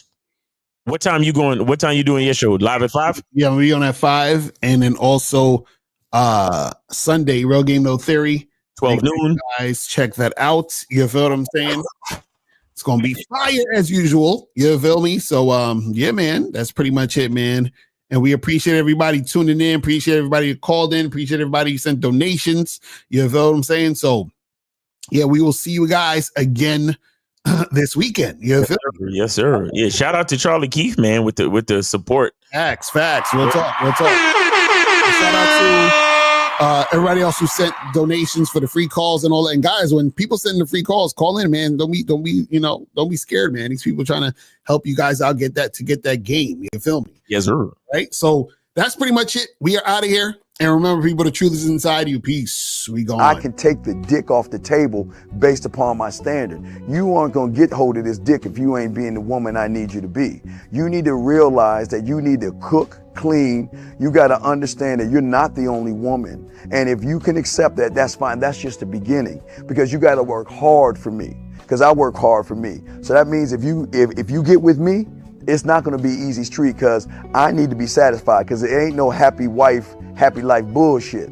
It's happy Steve, happy Steve. Being strong with self, understanding who you are, that is the biggest defense to bitch ass weak men. And there's no excuses for the men not to be strong. But see, there's so many forces, and then so many men are embracing weakness.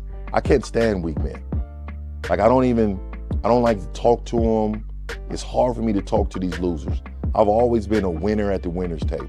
You know, I believe it's a sin to impregnate a woman who can't raise a child, you know, or impregnate a woman who's not fit to be a mother. And I think we have a responsibility in what we see today in these weak ass little feminine boys. I can't tell another man what to do, but I can't dress feminine. I can't wear nail polish. It's just something that I can't do. Why? Because if I'm walking down the street and somebody's having trouble with a flat tire, I want them to feel that they can come to me and ask me, hey man, could you help me out with this? Because those are the type of things that a man will help out with.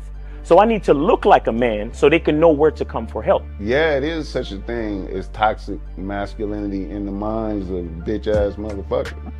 Talk about masculinity, assertiveness, authenticity, transparency. How can a guy who's straight up and honest with what he does be toxic? If the media can train you to think something bad about it, you hear the word and you want to instantly have a certain reaction. You stop thinking, you start feeling. And when people learn to think and feel and not think through their feelings, that's when they can evaluate a person holistically. And they can say, is this toxic masculinity, or did I just hear something I didn't like? And why did I not like it? And they only let me go within myself to see why. I don't never look at no motherfucker and say, oh, that's a toxic masculine motherfucker. I never ever had, I didn't even know, that was an invented concept from a weak motherfucker that was like, I'm just tired of this motherfucker trying to tell me what to do and bully you over me with this bullshit. What's going to make you successful is just understanding who you are and getting your mind right and being happy with who you are. That is the thing that's going to really make you successful. Because after you get all the toys, after you get all these things going on, you've had sex with all the women you want to have sex with, you traveled all the places, you're still going to be you, and you're going to always come back to you.